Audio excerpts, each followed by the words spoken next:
Hola, buenas tardes. Nuevamente nos encontramos para dar inicio a lo que es el segundo día para poder conversar y hablar sobre todo lo que es patologías obstétricas, ¿no? Una de las ramas que tiene que ver muchísimo con nuestra competencia profesional. Bueno, pues aquí estamos para continuar y seguir pues actualizándonos, ¿no? Sobre todo lo relacionado a lo que es la obstetricia. El campo de la obstetricia, uno de los campos más interesantes o súper interesantes que pueden existir en todo lo que es la carrera de la medicina. Somos una rama de la medicina, por lo tanto, tenemos que estar comprometidas no solamente con lo que es obstetricia, sino con todo lo relacionado a medicina humana, ¿no? Entonces, estudiar obstetricia, pues significa también estudiar medicina, porque tiene que ver, ¿no? O sea, todos los órganos que intervienen en lo que es el funcionamiento normal del organismo. Dentro de todos esos órganos que nosotros estudiamos está lo que debe de estudiar, pues, todo médico y todo profesional de la salud. Sino que, bueno, pues nosotros es una rama que tiene que ver más específicamente con lo que son los órganos femeninos y órganos masculinos de lo que es, ¿no? De lo que se refiere en sí la obstetricia. ¿No?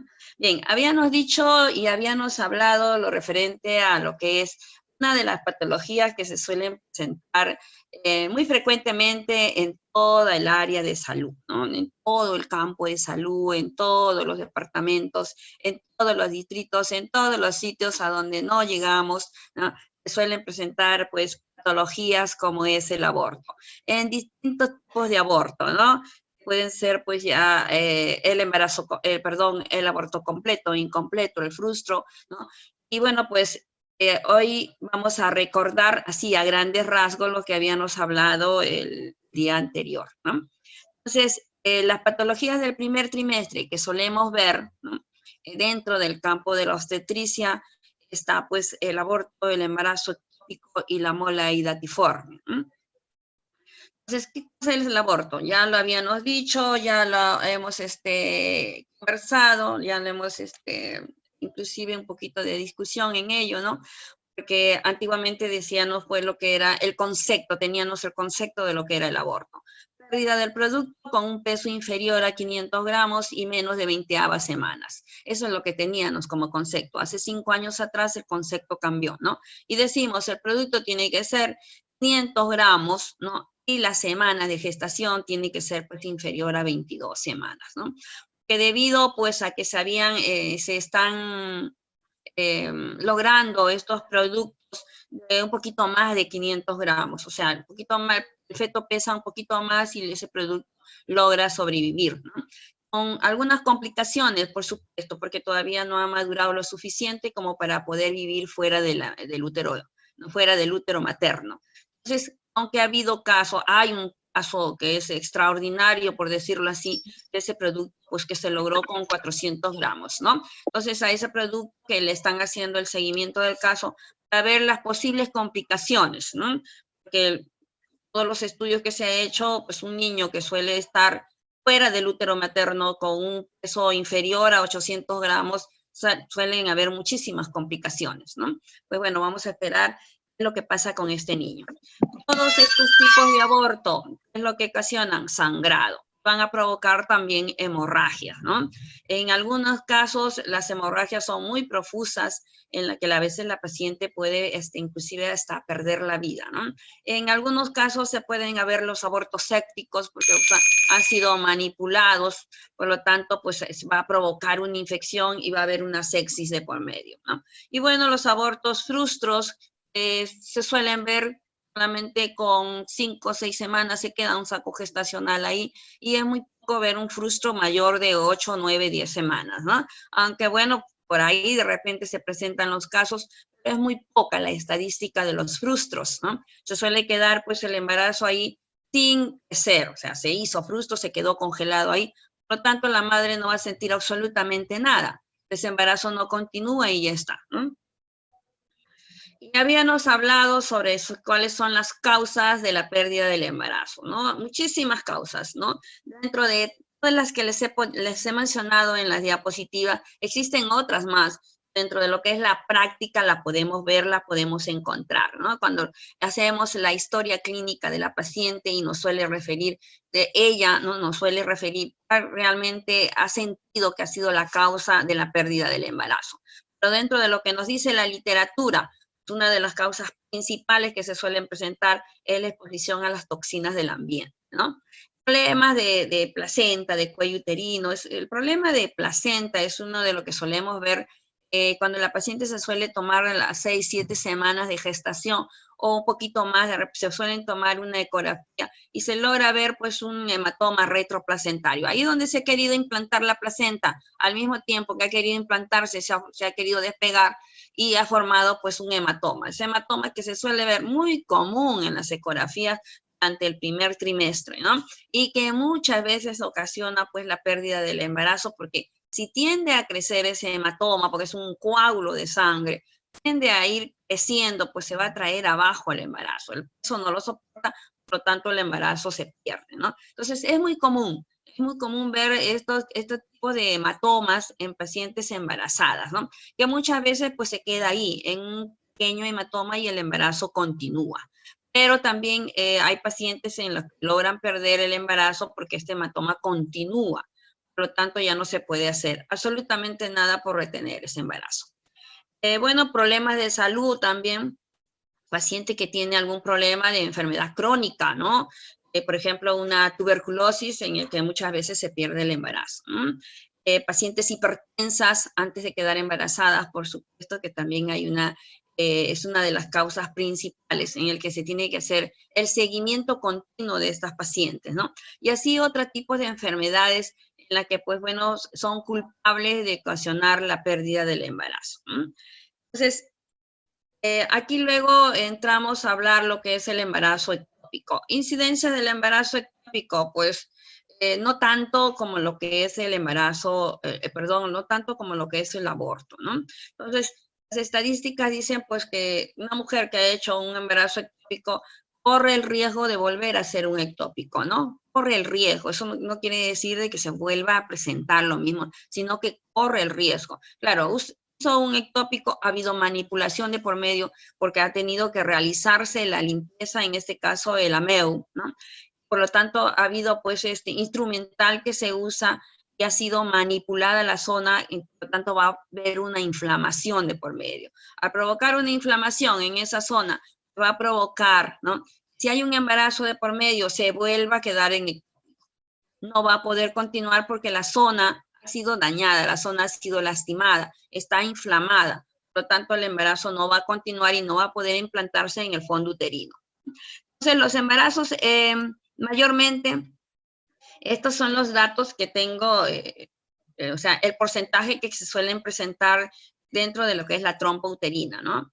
Embarazo ampular, que es ahí donde realmente se produce el embarazo, ¿no? En la ampolla, ámpula, como queráis llamarlo, es una porción de lo que es la trompa uterina, ¿no? Se divide en esas tres partes, en el istmo, y intersticial y ampular. La zona indicada mayormente en que cubre el 70% es en la ampolla, ¿no? O ámpula.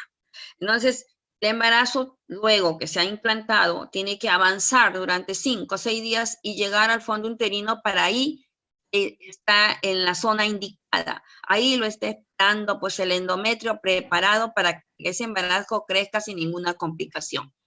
¿Qué pasa con los ectópicos? Se quedan ahí. O sea, el embarazo se queda ahí donde se produjo, más no avanzó. ¿Por qué no avanzó? Porque no encuentra la forma. Está la zona, la trompa está inflamada. Por lo tanto, está pues, inclusive aparte de inflamada, ¿no? Hay pues cicatrices de por medio porque haya habido un embarazo ectópico anterior. Y si no lo ha habido, de repente trompas obstruidas, ¿no? Porque, bueno, está inflamado por un germen que ingresó y provocó irritación, inflamó la trompa y por lo tanto estas pacientes no se han dado cuenta de ello y ha habido un embarazo de por medio y el embarazo se quedó ahí, no siguió avanzando, ¿no? Entonces, ¿qué nos dicen las estadísticas? El embarazo a nivel de lo que es el istmo presenta en un 12%, y el embarazo a lo que es el intersticio, pues al 2 al 3%, ¿no? Y también por supuesto los embarazos abdominales, el embarazo cervical a nivel de lo que es el uterino, embarazo ovárico, o sea, a nivel de lo que es los ovarios, el embarazo fímbrico, o sea, a nivel de lo que son las fimbrias de las trompas uterinas. Es donde se suelen implantar estos embarazos, que no encuentran la zona ideal, o porque la zona ideal está pues con una inflamación, tiene alguna cicatriz que le impide avanzar e implantarse donde debe de estar realmente, ¿no? Entonces, casos de embarazo ectópico, normal, común, de ver en los hospitales, de ver en los centros maternos, ¿no? De inclusive llegar a una posta de salud, pues una paciente presentando este tipo de síntomas, ¿no? ¿Cómo nosotros sabemos que una paciente puede tener un embarazo ectópico, ¿no? La paciente pues se queja de un dolor, muchísimo dolor, picada. La paciente se queja pues que hay un leve sangrado, ¿no? La paciente se queja que no puede estar, que una de las piernas no las puede mover. Entonces está intocable. Entonces, ahí nomás estamos suponiendo que pueda tratarse de un ectópico, pero lo confirmamos a través de una ecografía, ¿no? Entonces, ¿cuáles son las causas que ya les he dicho a grueso modo? Son las que provocan realmente la implantación del embarazo fuera de lo que es el útero materno, ¿no? Enfermedades de transmisión sexual, sí, ¿no? Que son gérmenes. Estas enfermedades de transmisión sexual son gérmenes, ¿no? Que hacen que aumente el flujo vaginal. O sea, dependiendo de qué enfermedad de transmisión sexual sea, ¿no? Por ejemplo, estamos hablando de una tricosis, o sea, una tricomoniasis es un parásito, ¿no? Hablamos de repente de una garnerela, que es otro tipo de germen, ¿no? Y bueno, este tipo de, o la misma gonorrea, ¿no? Entonces, lo que hacen estos gérmenes es avanzar por el canal vaginal, llegar a cuello uterino, es una zona que les encanta, les gusta estar, porque bueno, esa es una zona donde hay glucógeno. Entonces a estos gérmenes les encanta el glucógeno y por lo tanto se quedan impregnados ahí, ocasionando lo que se llamamos nosotros una cervicitis, ¿no? Entonces vemos muchísimas pacientes con una cervicitis, pues bueno, provocado por este tipo de germen, en el que nosotros pues tenemos que hacer la valoración del caso y tenemos que darle tratamiento, porque sí podemos dar tratamiento que está dentro de lo que es el campo de la obstetricia, ¿no? Entonces, estos gérmenes son muchísimas veces los culpables de que haya un embarazo ectópico, ¿no? Y los antecedentes de un embarazo ectópico anterior también, como les decía, ¿no? Bueno, los tejidos cicatriciales, una cicatriz, por supuesto, va a impedir que el embarazo se quede nada más en un lugar y no pueda avanzar, ¿no? Y bueno, pues así otras causas, también inclusive los dispositivos intrauterinos, en este caso la T de cobre, ¿no? La T de cobre que es usada por millones y millones de pacientes. Lo que hace este DIU es muchísimas veces ocasionar inflamación a nivel de lo que son las trompas uterinas, y bueno, pues ocasiona el embarazo ectópico, ¿no? Esto no quiere decir que la paciente no pueda usar un DIU. La paciente para poder usar un DIU, nosotros tenemos que valorarla, ¿no? Nosotros tenemos que ver, pues, si el cuello uterino está bien, si hay, pues, el flujo a nivel del canal vaginal, qué tipo de flujo es. Entonces, le damos el tratamiento que corresponde. Luego de ello, sí se puede colocar un DIU, ¿no? Entonces, la volvemos a citar para hacer, pues, el seguimiento, ¿no? Y estas pacientes que usan DIU, ¿no? Siempre tienen que estar, pues, usando uno y otro óvulo, ¿no? Porque es normal. Ese DIU es el que está causando, pues, que el flujo vaginal aumente. Ese flujo vaginal no se acabe nunca. Aparte que cuando se tiene una pareja, pues, se está expuesta a tener cierto flujo, pero que no cause patología, ¿cierto? Entonces, el flujo sin patología, es el flujo normal, porque hay hormonas presentes de por medio, ¿no? Sin patología alguna, esta mujer puede usar tranquilamente los DIU. Aparte, los DIU están solamente contraindicados si hay, pues, un embarazo de por medio, si ha habido, pues, un tumor, por ejemplo, si hay un tumor, no podemos ponerle un DIU a una paciente, ¿no? Por eso nosotros estamos haciendo la evaluación respectiva, ¿no? Lo que provoca, si encontramos por X motivo una cervicitis, tenemos que hacer la historia clínica, saber a ver qué es lo que causó este tipo de esta cervicitis, qué germen, el culpable de esta cervicitis, de cuándo tiene la paciente la cervicitis, para nosotros pues poder luego indicar, recetar y hacer el seguimiento del caso, ¿no? Pacientes que tienen algún tipo de problema o alguna herida, una inflamación a nivel del cuello uterino, la indicación de tomarse un Papa Nicolau anualmente, ¿no? Toda mujer, ya sabemos, toda mujer que ha tenido una pareja, que tiene una pareja, todos los años tiene que tomarse un Papa Nicolau. Bueno, pues los síntomas de lo que es un ectópico, ya había comentado, el sangrado vaginal leve, el dolor pélvico, sí, hay muchísimo dolor, que la paciente muchas veces no quiere ni que la toquen, ¿no? Que puede haber náuseas, vómitos, también lo pueden haber, los calambres, hay calambres abdominales, calambres a nivel de lo que son los miembros inferiores, sobre todo hacia la zona donde está implantada el embarazo, ¿no? Ya sea por el lado, el flanco derecho o el flanco izquierdo. La paciente se queja de muchísimos calambres, ¿no? Mareos y debilidad, inclusive hay unas pacientes que se quejan del dolor a nivel de cuerpo en general, a nivel de hombro, hay a veces muchísimo dolor, y ustedes dirán, tiene que doler el hombro, el embarazo está pues a nivel de la zona pélvica, ¿no? Lo que pasa es que tenemos, pues ya sabemos, muchos ligamentos, muchas conexiones internas, ¿no? Entonces, cuando hay un dolor de por medio, de hecho que todo el cuerpo siente, todas las células, todos los órganos van sienten algo y por lo tanto reaccionan ante ello, ¿no? Intentan de una y otra manera ese dolor, ¿no? No continúe. Entonces hay un desbalance total, una descompensación total, que un órgano intenta ayudar al otro órgano y ahí es donde empiezan las descompensaciones del caso, ¿no? Entonces por eso el cuerpo duele.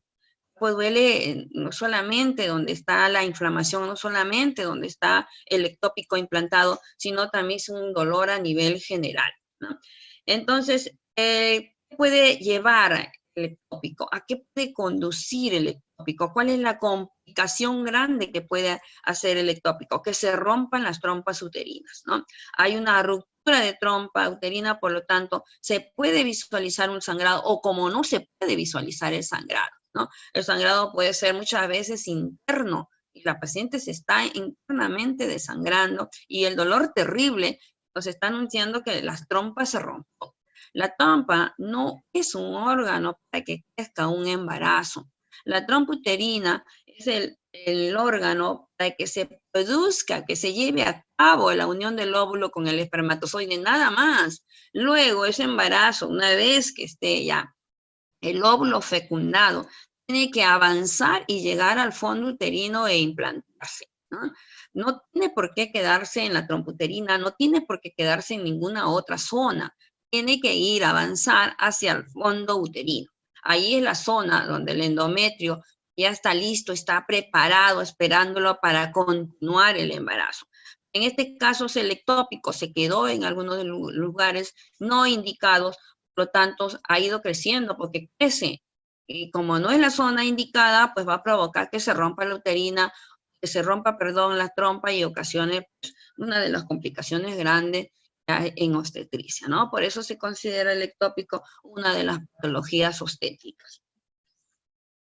Y aquí es otro de los casos que, bueno, a veces no llega a nuestras manos, que hay una ecografía de por medio en el que está indicando que es una mola, ¿no?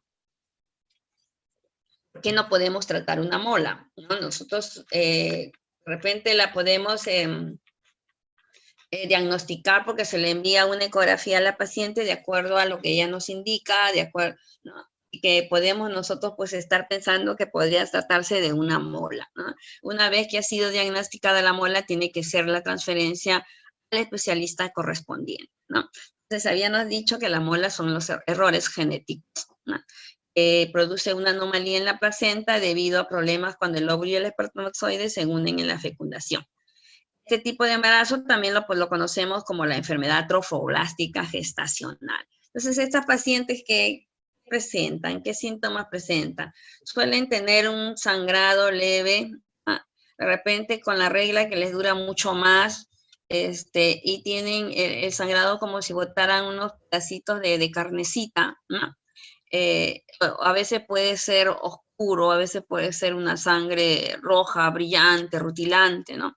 Entonces, esta paciente cuando llegan a nuestro consultorio, dicen pues que tienen esta patología y vemos la edad de la paciente porque se suele presentar en una determinada edad, ¿no? Pacientes mayores de 35 años, con 2 hijos para arriba se suele ver molas. Es muy raro ver una mola, ¿no? En una paciente que no tiene hijos, en una paciente que todavía no ha tenido ningún parto. En una adolescente es muy raro ver una mola. Mayormente las molas se presentan en pacientes mayores de 35 años con 2 hijos o 3 o 4 hijos, ¿no? Entonces, causas que pueden provocar la mola, dice, ¿no?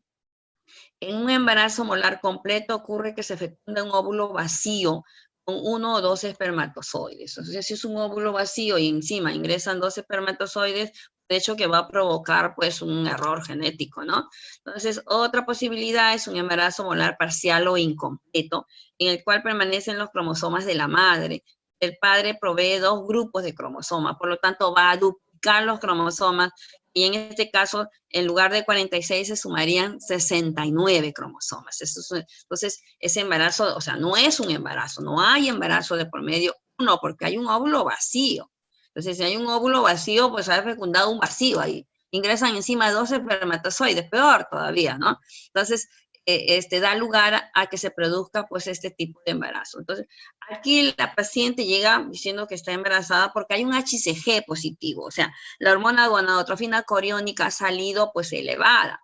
Por lo tanto, si se han sacado esa prueba y les han dicho que está positivo, hay un embarazo, ¿no? Se presume, ¿no? Que hay un embarazo.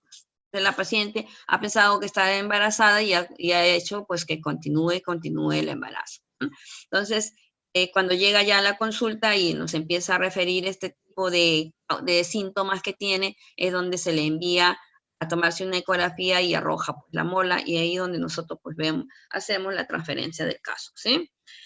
Dentro de los síntomas que había mencionado de lo que es el sangrado vaginal y todo, es indolor, o sea, esta paciente nos presenta dolor, ¿no? Por eso que a veces no ocurren inmediatamente cuando empiezan a sentir los síntomas, es totalmente indolora, ¿no? A veces puede ser un dolor, o perdón, un pequeño sangrado muy leve, tampoco no les llama la atención. Mujeres que ya tienen más de 2 hijos y ella dice, y piensan que está dentro de lo normal. Cuando no hay dolor de por medio, pues uno se va dejando y se va dejando, ¿no? Mayormente recurren porque hay dolor, hay contracción. En este caso de la mola hidatiforme no hay dolor, no hay contracción. Entonces la paciente pues va dejando que los días pasen. Y el útero sigue creciendo. Entonces ellas como tienen un diagnóstico positivo, piensan que es el embarazo normal. Pero hay otro detalle que también les llama muchísimo la atención. El embarazo, o sea, el abdomen crece mucho más rápido que un embarazo normal. Entonces, se asustan porque pueden ser mellizos, trillizos o quintillizos, qué sé yo, ¿no? Entonces, dicen, el abdomen va creciendo muy rápido, ¿no? El sangradito ese que a ellos no les importa para nada. O sea, no les llama la atención el sangrado. Les llama la atención que el útero crece pues exageradamente, ¿no? Entonces, recurren y es donde pues se les diagnostica a través de una ecografía que hay pues una mola. A veces inclusive ponemos para escuchar los latidos cardíacos, ¿no? Porque se ve un abdomen súper grande. Entonces pensamos, ¿no? Pensamos que, bueno, un embarazo de unas 28 semanas, unas 30 semanas, y tenemos pues Doppler para intentar a ver si escuchamos latidos y no se escuchan los latidos cardíacos. Entonces ahí es donde ya, ¿no? No, podemos estar pensando que de repente que el feto se murió, ¿no? O que hay una mola hidatiforme de por medio, ¿no? Las pacientes que sienten, aparte de todo ello, pues presentan náuseas, vómitos, lógico, ¿no? Porque la hormona del embarazo está elevada y está provocando todos esos síntomas, ¿no? Que también pueden presentar una hipertensión, sí, en estas pacientes que presentan mola, tienen la presión alta, ¿no? Entonces, ese es otro de los signos que a nosotros nos llama la atención. Pueden ser preeclampsia también. La paciente puede estar anémica porque ha estado perdiendo sangre durante los primeros trimestres sin darle importancia del caso, ¿no? Y pacientes con problemas de tiroides. Y bueno, pues aquí nos habíamos quedado para hablar ya las patologías del segundo y tercer trimestre, ¿no? El campo de la obstetricia, todo lo que ya aquí nos corresponde totalmente en el campo de la obstetricia, ¿no?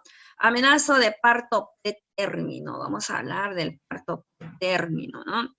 Contracciones uterinas que provocan la apertura del cuello uterino antes de las 37 semanas de gestación.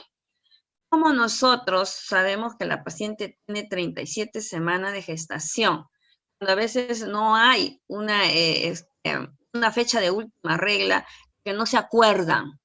Muchas pacientes no se acuerdan de la fecha de la última regla. Muchas pacientes nos suelen decir que, bueno, pues estaban usando un método anticonceptivo, salieron embarazadas, por lo tanto no saben cuándo les tocaba la regla. Pacientes que han estado usando, por ejemplo, la ampolla de 3 meses y salieron embarazadas tampoco tienen en cuenta fecha de última regla. Entonces, a estas pacientes se les ha hecho seguimiento a través de una ecografía o a través de lo que es la medida del abdomen, ¿no? Para poder sacar la edad gestacional. Entonces, tenemos pacientes que son controladas, que han sido controladas porque llegan con un carnet perinatal a lo que es un hospital, a una emergencia. Y a través de ese carnet podemos nosotros detectar que esta paciente tiene tal edad gestacional, ¿cierto? Porque el carnet no los está diciendo. Hay pacientes que llegan sin nada. Hay pacientes que llegan porque no se han hecho ningún tipo de control prenatal. Pacientes que llegan pues con un solo control prenatal cuando recién tenían 8 semanas, 9 semanas. Entonces, nos toman a veces de sorpresa porque no sabemos realmente la edad gestacional que tiene este embarazo. Entonces, y llegan inclusive con contracciones súper avanzadas, con un cuello uterino dilatado ya entre 7 y 8 centímetros, ya lo único que queda es atender el parto. Pero resulta que es un pretérmino.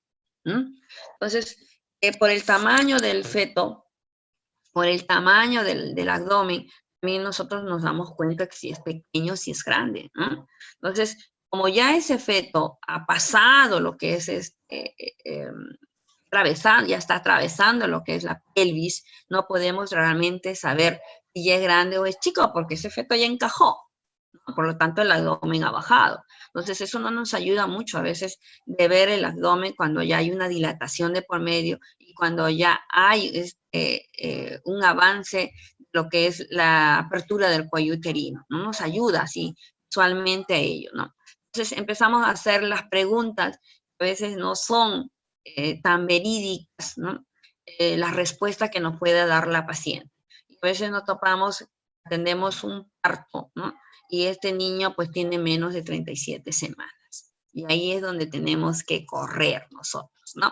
No solamente es la culpa de estas pacientes que no le toman la importancia a lo que es el control prenatal, sino que viene a ser pues culpa de toda la familia, de todo lo que lo rodean a esta paciente. Y nos encontramos a veces con pacientes adolescentes que presentan este tipo de casos. Bueno, pues nunca le dijeron a la madre que estaban, al padre, a la madre, a la familia, que estaban embarazadas. Y cuando se han empezado las contracciones, cuando han tenido dolores, cuando recién los padres se han enterado o se enteran cuando ya la hija está en el hospital, ¿no? Y vemos, pues, se presentan casos así con niños nacidos con una edad gestacional inferior a las 37 semanas. Entonces, sorpresas para nosotros las que estamos en el ambiente en ese momento, ¿no? De lo que es sala de parto. Sorpresa para los padres que llegan y, bueno, pues conocen a un niño en el que no tenían absolutamente ninguna idea del embarazo de la hija, ¿no? Cosas que suceden, cosas que pasan en todos los hospitales, en todos los centros maternos, en todos los controles natales que a veces nos llegan las chicas con un embarazo súper avanzado, ¿no? Y recién iniciamos el control prenatal, ¿no? Y que ya les he dicho, provoca estas chicas adolescentes. Es cierto que cuando no tienen, pues, la ayuda de la familia, cuando ellas se han callado el embarazo, pues suele suceder este tipo de cosas, ¿no? El parto empieza tempranamente porque ellas han pasado, pues, por una etapa difícil durante su embarazo. ¿no? O sea, al no tener el apoyo psicológico, al no tener el apoyo a veces inclusive de la pareja o de la misma familia, provoca que ella se haga un embarazo muy, muy, muy delicado, ¿no? Y que se lo estén callando, o sea, que haya un retardo de crecimiento uterino también, que no se han estado alimentando bien y que provoque un parto pretérmino también, ¿no? Precisamente por el estado en que han estado durante sus 30 y tantas semanas de embarazo. Y son ellas mayormente las que nos llegan a los hospitales, ¿no? Sin ningún control o de repente con un solo control prenatal. El recién nacido va a necesitar de los cuidados intensivos, por supuesto, ¿no? Es un recién nacido con menos de 37 semanas. Si no se ha puesto las ampollas para hacer maduración pulmonar, pues este niño va a necesitar de incubadora, necesita oxígeno, porque sus pulmones todavía no pueden respirar por sí solos. A partir de las 37 semanas es que donde empieza a haber el surfactante a nivel pulmonar, para que haya una maduración de por medio y que ese feto, cuando nazca, pueda respirar por sí solo, que sus pulmones están lo suficientemente maduros. Durante la etapa de embarazo, durante su etapa que está dentro del útero materno, el feto respira a través de la madre, por la placenta, ¿no? La madre le oxigena, la madre le alimenta, todo hace la madre dentro de lo que es el útero. Pero una vez que se cumplen las 37 semanas, este feto pues ya está listo para nacer, porque sus pulmones ya maduraron, ¿no? Y por lo tanto se prepara, ¿no? Inclusive se prepara él, se acomoda lo que es el útero, y empieza pues a tener cierta posición para poder salir, ¿no? En este caso la posición idónea es pues el cefálico, ¿no? Se presenta en un cefálico izquierdo porque es la zona donde pues tiene un poquito espacio para acomodarse, un poquito más de espacio que el lado derecho. Eso mayormente encontramos pues cefálico izquierdo, ¿no? Entonces, a esta edad, a su edad, a partir de las 37 semanas es donde él empieza ya a acomodarse para poder nacer. Entonces, en este caso de los partos términos, ese niño ni siquiera se ha acomodado. O sea, ni siquiera se ha acomodado todavía, ni siquiera ha ocupado el espacio que necesita para poder atravesar todo el canal pélvico. Encima es un pretérmino, entonces los pretérminos la pasan, pero tienen estos niños súper, súper estresados, ¿no? Porque el trabajo de parto no es fácil, ¿no? Tienen que hacer maravillas, por decirlo así, para poder ir avanzando, porque nosotros sabemos que la pelvis no es un hueso que está de frente y que el feto va a continuar línea directa, no es así, ¿no? Tiene espacios muy cortos, por ejemplo, cuando llega a nivel de lo que son las espinas ciáticas, ¿no? El espacio es muy corto entre espina y espina, y el feto se puede quedar ahí, pero él hace una maravilla, hace una rotación a nivel interno y se acomoda de tal manera que atraviesa esas espinas ciáticas, ¿no? Y bueno, pues algunos también logran quedarse ahí cuando las espinas ciáticas son muy pronunciadas y cuando no se ha hecho la valoración del caso en una paciente. Suele ocurrir, como les digo, por supuesto que suele ocurrir, ¿no? Pacientes que no han ido a los controles natales, pues, por lo tanto, llegan aquí a los hospitales ya con un estado de dilatación avanzado y resulta que, aparte de que la dilatación está avanzada, es un niño pues que no tiene ni las 37 semanas de gestación. O sea, nos encontramos con un pretérmino, ¿no? Pueden nacer con un Apgar muy bajo, los niños pueden nacer muy flácidos y van a necesitar muchísima ayuda de los especialistas, ¿no? Entonces, estos recién nacidos términos pueden presentar discapacidades físicas y mentales a largo plazo, ¿no? O sea, no se ve inmediatamente la patología que puedan presentar estos niños, ¿no? Ellos, a medida que van creciendo, es donde se empieza a ver, pues, qué tipo de patología van presentando. Aquí en este dibujito, como se los he puesto, ves cómo está el pretérmino dentro de lo que es la incubadora. Dice, no existe una causa clara, o sea, no existe realmente la etiología precisa, clara, que nos indique, pues, que va a ser un parto pretérmino. Factores. Hay factores que ayudan, ¿no? a que provoquen todo esto. como por ejemplo, un trabajo de parto prematuro o nacimiento prematuro anterior, ¿no? Entonces, esta mujer que ha tenido un parto prematuro, ¿no?, anteriormente, puede muchísimas veces volver a tener y volver a presentar lo mismo. O sea, un parto pretérmino, tener un niño menos de 37 semanas, ¿no? El embarazo de mellizos, trillizos o más, por supuesto. Los embarazos de mellizos aquí o de trillizos o de quintillizos nunca llegan a las 40 semanas, ¿no? O sea, siempre van a ser inferiores a 37 semanas, ¿no? Bueno, pues muchas veces terminan en lo que son las cesáreas. El cuello del útero acortado, es un cuello uterino muy corto, hace que rápidamente madure, que rápidamente se acorte y provoque pues el parto, ¿no? Problemas con el útero o la placenta. Bueno, mayormente problemas con la placenta. Una placenta de repente que se maduró rápidamente porque ha habido muchísimo problema, muchísimo estrés por parte de la paciente y ha hecho que esta placenta madure lo más rápido posible, lo más pronto posible. Por lo tanto, también puede provocar que haya un parto pretérmino. Y una de las causas que mayormente es común ver es pues, el consumo, ¿no?, de lo que son las drogas, el tabaco en este tipo de pacientes, ¿no? Paciente que consume alcohol, paciente que consume drogas, va a provocar que haya un parto pretérmino. Y ciertas infecciones, particularmente del líquido amniótico y del tracto genital inferior. Pues, por ejemplo, las infecciones urinarias, ¿no? Las ITUS. Las ITUS son muchas veces culpables de provocar un parto pretérmino. Mayormente es un porcentaje elevado de las pacientes que presentan infecciones urinarias durante todo el trayecto del embarazo, ¿no? Entonces, también lo puede provocar, pues, precisamente su estado, ¿no? No puede hacerse el lavado correspondiente, la limpieza correspondiente, y sin querer lleva gérmenes a lo que es el canal vaginal. Estos gérmenes ingresan al tracto urinario y provocan infecciones urinarias, ¿no? Entonces, los flujos vaginales también no han sido tratados durante el primer trimestre, el segundo trimestre, provocan un parto pretérmino. Entonces, por eso se hacen los controles prenatales, para nosotros prevenir esto, ¿no? Pero si las pacientes no acuden a los controles, si las pacientes no se hacen realmente 6 o ahora que estamos hablando hasta de 8 controles prenatales que no pide la Organización Mundial de Salud, imagínense, no se logran hacer 2, mucho menos van a lograr hacerse 8, ¿no? Entonces, estos embarazos no controlados realmente van a terminar en partos pretérminos.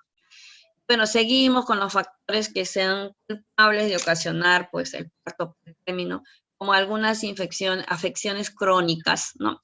Como la presión alta, por ejemplo, la diabetes. Sí, pacientes diabéticas suelen tener partos pretérminos. Las enfermedades autoinmunitarias y la depresión. Suelen haber muchísimos partos pretérminos en este tipo de pacientes. El exceso de líquido amniótico, o sea, un polidramnios. Estamos hablando más de 1000, ¿no?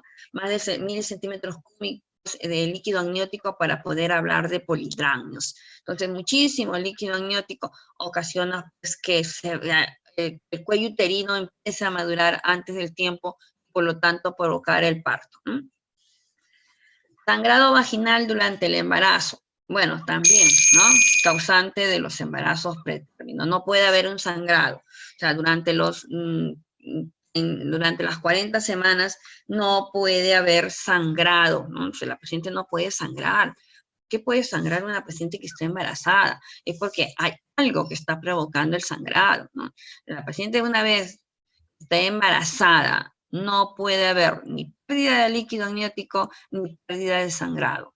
Entonces, si eso se presenta es porque el embarazo va mal, es porque algo está provocando ello y por lo tanto la paciente tiene que estar hospitalizada o de lo contrario hacer el seguimiento continuo de esta paciente a través de ecografía, a través de diversos exámenes, nos indica que es lo que está provocando esta pérdida de líquido amniótico o sangrado de por medio, ¿no? Que haya, pues, un defecto congénito en el feto. Sí, mire, hay muchísimos casos aquí, ¿no? Que cuando hay un niño especial, o sea, un síndrome de Down, ¿no? pues el útero materno intenta expulsarlo antes del tiempo. Estas pacientes en las que tienen un Down, ¿no? Mayormente se paran hospitalizadas porque hay una hiperimesis terrible en ellas, ¿no? No es emesis, sino hay una hiperimesis. A veces, en muchísimos de los casos, las pacientes son hospitalizadas casi todo el embarazo. ¿Por qué? Porque el útero intenta expulsarlo porque no lo reconoce como un niño normal. Entonces, estas pacientes, pues, continuamente hospitalizadas y terminan en un parto pretérmino. Lo que suele ocurrir en los niños que tienen alguna patología, ¿no? Me refiero, pues, a un Down, me refiero a un síndrome de Kuczynski, me refiero a un síndrome del maullido del gato, ¿no? Algún, o patologías como, por ejemplo, también espina bífida, también, ¿no? Entonces, cualquier patología que pueda presentar el feto o la misma hidrocefalia, ¿no? La misma hidrocefalia, la misma microcefalia. Sientes que deciden terminar el embarazo, deciden seguir con el embarazo en curso, a pesar que ya se les ha diagnosticado a través de una ecografía, el feto tiene este tipo de malformación. Pues ellas deciden llevar el embarazo, deciden terminarlo, o sea, el embarazo llegue al final, ¿no? Y te sorprende muchísimo cuando pues nace este niño con este tipo de malformaciones, pero en ese momento se les enseña, o sea, no se sorprenden en el momento que se les enseña a través de una ecografía. Y esto que en las ecografías que existen hoy en día se puede ver claramente. Se puede ver el labio leporino clarísimo, clarísimo, y cualquier otro tipo de malformación. Aquí en lo que es Perú, está realmente indicado lo que es el parto provocar el aborto, siempre y cuando pues está comprobado de que hay algún tipo de patología. Me refiero pues a una microcefalia, a una anencefalia, un niño con muchísimas malformaciones, la madre decide tenerlo o no tenerlo, ¿no? Entonces, se ha visto madres pues que a pesar que se les ha dicho y se les ha explicado, ¿no? Este niño conforme nace va a morir, ellas han decidido llevarlo hasta las finales, ¿no? Entonces, nosotros nosotros lo que tenemos que hacer en este caso es pues, seguir a esta paciente, conversar mucho, ser muy empática con estas pacientes en el momento del parto. Sabemos que a través de la ecografía que el niño va a nacer con ciertas malformaciones. Estos niños que tienen diagnosticado esto, conforme nacen al minuto suelen pues morir, suelen perder la vida. Pero hay unos casos en los que no sucede así, ¿no? Hay unos casos en los que a veces pueden durar media hora o 2 horas o inclusive un poquito más, ¿no? Había un caso en el que, a ver, esta madre sabía que ese niño pues tenía una microcefalia, lo sabía perfectamente porque ella era médico, porque su pareja también era médico y porque les había costado muchísimo salir embarazada. Entonces ella decidió tener el bebé y cuando nació, pues este niño nació pues, con su microcefalia, o sea, tenía solamente un pedacito de cerebro, nada más. Muy lento en sus movimientos, sus reflejos muy lentos, inclusive en lo que es su llanto. Le digo porque lo vi a través de un video, ¿no?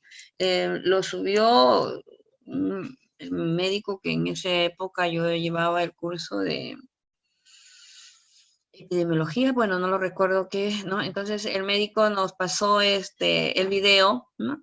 Y dijo, miren este caso, ¿no?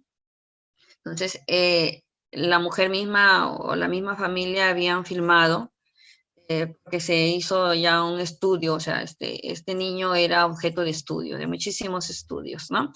Entonces, nació ese niño, ella sabía cómo iba a nacer, en qué condiciones iba a nacer este niño, por lo tanto, pues lo recibió ella muy bien y todo. Como ese niño se le colocaba muchísimas tipo de leches, pues este niño creció muchísimo, o sea, se le veía súper grande, súper gordo, pero con un pedacito de cerebro nada más, ¿no? Entonces, tenía 2 añitos y lo que él hacía es solamente gatear, pero muy lento el gateo, ¿no? Es muy lento, una carita súper, súper, ¿cómo les explico? A ver, que de mirarlo, pues como que te dabas pena, ¿no? Verlo, porque no es un niño normal, o sea, ese niño está sufriendo, ¿no? Él intentaba con su manito, pues, avanzar, ¿no? Hacer el gateo, pero apenas podía lograrlo. O sea, no se ve, pues, como solemos ver nosotros en estos niños, esa alegría o mover miembros superiores, miembros inferiores, reírse. Esto no, pues este niño no tenía ningún tipo de esos reflejos, no tenía ningún tipo de movimiento a nivel de lo que es la carita, o sea, no esbozaba una sonrisa, apenita esbozaba un llanto muy débil, ¿no? Y pues en esa época, le estoy hablando de hace año y medio más o menos, el doctor nos dijo pues, que ese niño tenía aproximadamente 2 añitos. No sé si ese niño sigue vivo, ya no lo sé, porque, bueno, pues es mi época de estudiante de medicina y ya yo pues dejé esos cursos y todo, ¿no? Nos presentó porque precisamente empezamos a hablar de qué pasaba en niños con diversas tipos de malformaciones, ¿no? Ya, ¿cuál es la reacción de la madre cuando pues, ve a este niño con estas patologías, en unos casos muy, muy feas, muy feitas, ¿no? La madre muchas veces ha gritado cuando lo ha visto. También nos presentó un video así, ¿no? Ella decidió tener el niño con múltiples malformaciones y bueno, se dio el parto, nació y cuando se le entregaron la mujer no quería ya ni verlo, daba de gritos, de gritos, de gritos y ya no quería volver a verlo. Entonces ella decidió, ¿no? Ella decidió llevar ese embarazo en curso, ella decidió, que se le dijo muchísimo, o sea, le habló muchísimo y bueno, pues terminó pues en un parto pretérmino y pues este niño eh, a las 2 horas creo que fue que ella pues falleció, ¿no? Pero bueno, les cuento esto para que, para que sepan que en nuestra vida o en nuestra carrera de obstetras vemos muchísimas cosas porque es un campo muy, muy amplio, ¿no? En el que podemos ver muchísimos tipos de niños con muchísimas malformaciones y bueno, pues reacciones de parte de la madre, unas muy fuertes, en las que inclusive a veces tenemos que poner cierta sustancia para poderlas drogar, ¿no? Bueno, pues sigamos hablando, va a ver cuáles son esos factores que ayudan a que se presente en el parto pretérmino. Que haya un intervalo de menos de 12 meses o más de 59 meses entre embarazos, ¿no? Claro, si es un parto muy rápido, o sea, perdón, si es un embarazo muy rápido, suele suceder pues esto, ¿no? Que hayan los partos pretérminos. La edad de la madre también, o sea, tanto joven como mayor. Joven, o sea, niñas, estamos hablando de 12, 13 años, porque eso es lo que hay. Hoy en día vemos así esos tipos de embarazos, ¿no? Chicas que tienen pues, la edad de 13 años, de 14 años, y ya andan pues con un embarazo súper, súper grande, ¿no? Bueno, también en las niñas estas que han sido violadas. Entonces, y embarazos, hoy en día también vemos embarazos de personas mayores de 50 años, ¿no? Esto de lo que se da la fertilidad por estas clínicas de fertilidad, o porque realmente hoy en día las mujeres están reglando, pasan los 50 años y siguen reglando. La posibilidad de embarazo la hay. Claro que no es posibilidad grande, ¿no? Pero la hay. Mientras la paciente siga arreglando, la posibilidad de embarazo sigue, ¿no?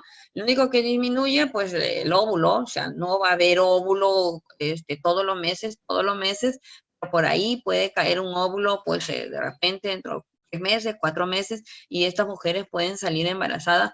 Que sí, hoy en día vemos en los hospitales pacientes con 52 años, pacientes con 54, 55 años embarazadas, ¿no? Porque, bueno, han tenido un tratamiento de fertilidad o porque en algunos casos han salido embarazadas porque su organismo así funcionó. Entonces, se presentan mayormente partos pretérmicos, ¿no? Por eso le dice la edad, o sea, puede ser en una adolescente o puede ser en una persona mayor. Cuando hablamos de mayor, pues estamos hablando mayores de 35 años, porque realmente la edad idónea para salir embarazada está entre los 25 y 35 años, donde hay una carga hormonal grande, donde los ovocitos están madurando como debe de ser, ¿no? Entonces, esa es la edad que realmente se indica para que las mujeres salgan embarazadas.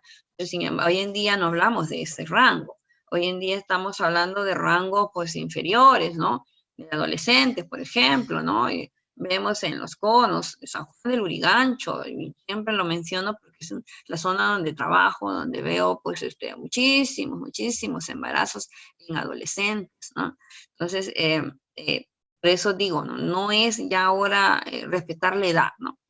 Es salir embarazada porque, bueno, lo quieren, así las chicas lo quieren, así las chicas lo han decidido porque no han pensado en ese momento o porque tienen una idea muy vaga de lo que es un embarazo, o sea, no saben de repente que el estar en contacto con una pareja muy joven corren ese gran riesgo de un embarazo, o no saben que existen métodos de planificación familiar, ¿no? Sin embargo, ¿no? Nosotros tenemos pues todos los métodos ahí, pero es imposible, como digo, llegar pues, a todas las chicas que en esa edad pues de embarazarse. Una vez que les venga la regla, ya tienen el riesgo de un embarazo. Y hoy en día, pues estamos hablando que de la regla en chicas de 8 años, ya vemos que están regla. Llegan las mamás ahí sorprendidas, asustadas, porque su niña de 8 años ya le vino la regla. Entonces, el miedo, ¿no? El miedo de que puedan embarazarse porque de repente por ahí sufrir también violación, ¿no? Entonces, ya no estamos hablando de los embarazos mayormente vemos entre 25 y 35 años. No, hoy en día estamos hablando de muchísimos embarazos en adolescentes, ¿no? Por eso es que se habla muchísimo de hacer, pues, las campañas hacia las adolescentes. O sea, las campañas siempre están apuntadas hacia las adolescentes, en lo que es planificación familiar, ¿no? En los colegios tenemos que hablar, bueno, hoy en día no lo podemos hacer las que solemos dar clase a nivel de lo que es hoy en día online. Tenemos que por ahí de repente, con cualquier clase que podamos darles a estos chicos, ahí, ¿no? Mencionar lo que es métodos de planificación familiar, ¿no? Entonces, cuando trabajo con jóvenes adolescentes, cuando les dicto las clases a estos chicos, ¿no? Siempre menciono métodos de planificación familiar, ¿no? Uno, pues, la intención es disminuir los embarazos no deseados, que en estos adolescentes, de hecho, que no están planificados, o sea, no han sido planificados esos embarazos. Dos, disminuir la tasa de incidencia de pacientes con enfermedades de transmisión sexual, ¿no? ¿Por qué? Porque les hablo del preservativo, les hablo de este tipo de enfermedades que existen, ¿no? Entonces, por lo tanto, ya estoy haciendo que esa cabecita de estos adolescentes den vueltas y digan, pues no, es necesario usar un método de planificación familiar porque me puede suceder esto, ¿no? Es necesario usar el preservativo porque me puede suceder, me puede dar este tipo de enfermedad. Entonces, por ahí vamos ya manejando estos casos. Y pues bueno, pues la intención es reducir la tasa de embarazos no planificados, ¿no? Que pueda dar lugar pues a estos partos pretérminos.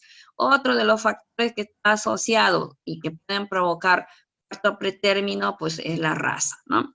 Mayormente vemos en mujeres de raza negra, se presenta en la raza blanca, no es tanto como en la raza de otro color, ¿no?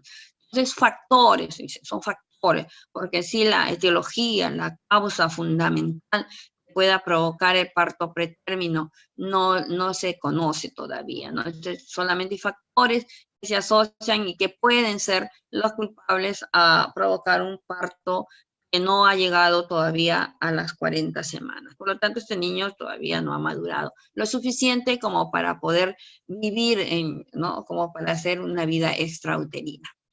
Aquí otra de las patologías es hablar de ruptura prematura de membranas o la RPM. Es lo mismo decir ruptura, ¿no? RPM. Mayormente solemos hablar de RPM, ¿no?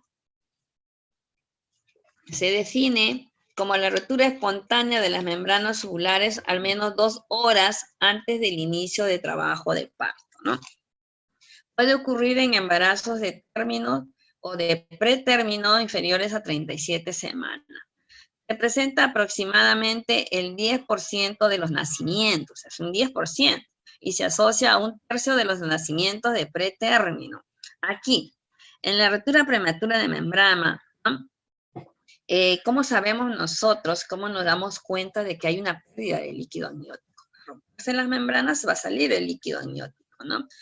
¿Cómo nosotros le decimos a la paciente que ha perdido líquido? ¿Cómo nosotros le decimos a la paciente que tenga cuidado porque puede perder líquido? ¿Cómo la paciente puede identificar el líquido amniótico? Estamos acostumbrados a decirle ya a partir del segundo trimestre cuáles son pues, los signos o síntomas de alarma, ¿no? Ellas, conforme ver eso, recurrir inmediatamente a un hospital o a un materno, lo más rápido posible, ¿no? Entonces, le decimos, pues los signos de alerta son pues, la pérdida de líquido amniótico, ¿no? ¿Cómo lo vas a detectar? Pues tiene un olor muy característico, ¿no? Aparte, pues, cuando hay un embarazo de por medio, no es que estés mojando la truza continuamente. Eso te tiene que llamar la atención, definitivamente, ¿no? Y que mojo la truza no es porque estoy perdiendo orina. Y aparte de la orina, la pueden identificar claramente. Eso es un olor muy típico de la orina, ¿no? Distinto, totalmente diferente de lo que es el líquido amniótico. El líquido amniótico pues tiene un olor tipo así como lejía. Y muchísimas pacientes lo identifican, ¿no? Y llegan y dicen, inclusive nos llevan a veces hasta la truza diciendo, mire, este es líquido amniótico, ¿no? Sí, claro que sí, es líquido amniótico, ¿no? Entonces, han sabido ellas, ¿no? Detectar, porque continuamente, cada control que iba, le estamos diciendo los signos de alarma, ¿no? Y dentro de esos signos de alarma, pues está pues, el sangrado. Sabemos que una embarazada no puede perder sangrado, pero muy poquito que sea, no puede haber. Entonces, le empezamos nosotros a partir del primer trimestre nomás a enseñar a educar a la paciente, ¿no? Entonces, por lo tanto, ellas se pueden identificar claramente estos signos de alarma, ¿no? Bien, que se presentan, pues, un RPM de repente muy seguido, pues, hay una estadística, aunque le digo últimamente ya en los hospitales, como la paciente se sabe identificar estos signos de alarma, ya no es tanto, ¿no? O sea, se puede inclusive hacer que ese embarazo avance, continúe, ¿no? Que la paciente lo ha detectado a tiempo. Entonces la paciente ingresa al hospital, está hospitalizada 2 semanas, 2 semanas más, y si sigue perdiendo líquido cuando ya no se puede hacer nada, pues, pero ya se ha habido maduración de por medio, o sea, ya se pusieron las ampollas para hacer la maduración respecto de los pulmones, por lo tanto ese niño puede nacer, ¿no? Paciente educada, paciente que va a 5, 6 controles, es una paciente educada, definitivamente, ¿no?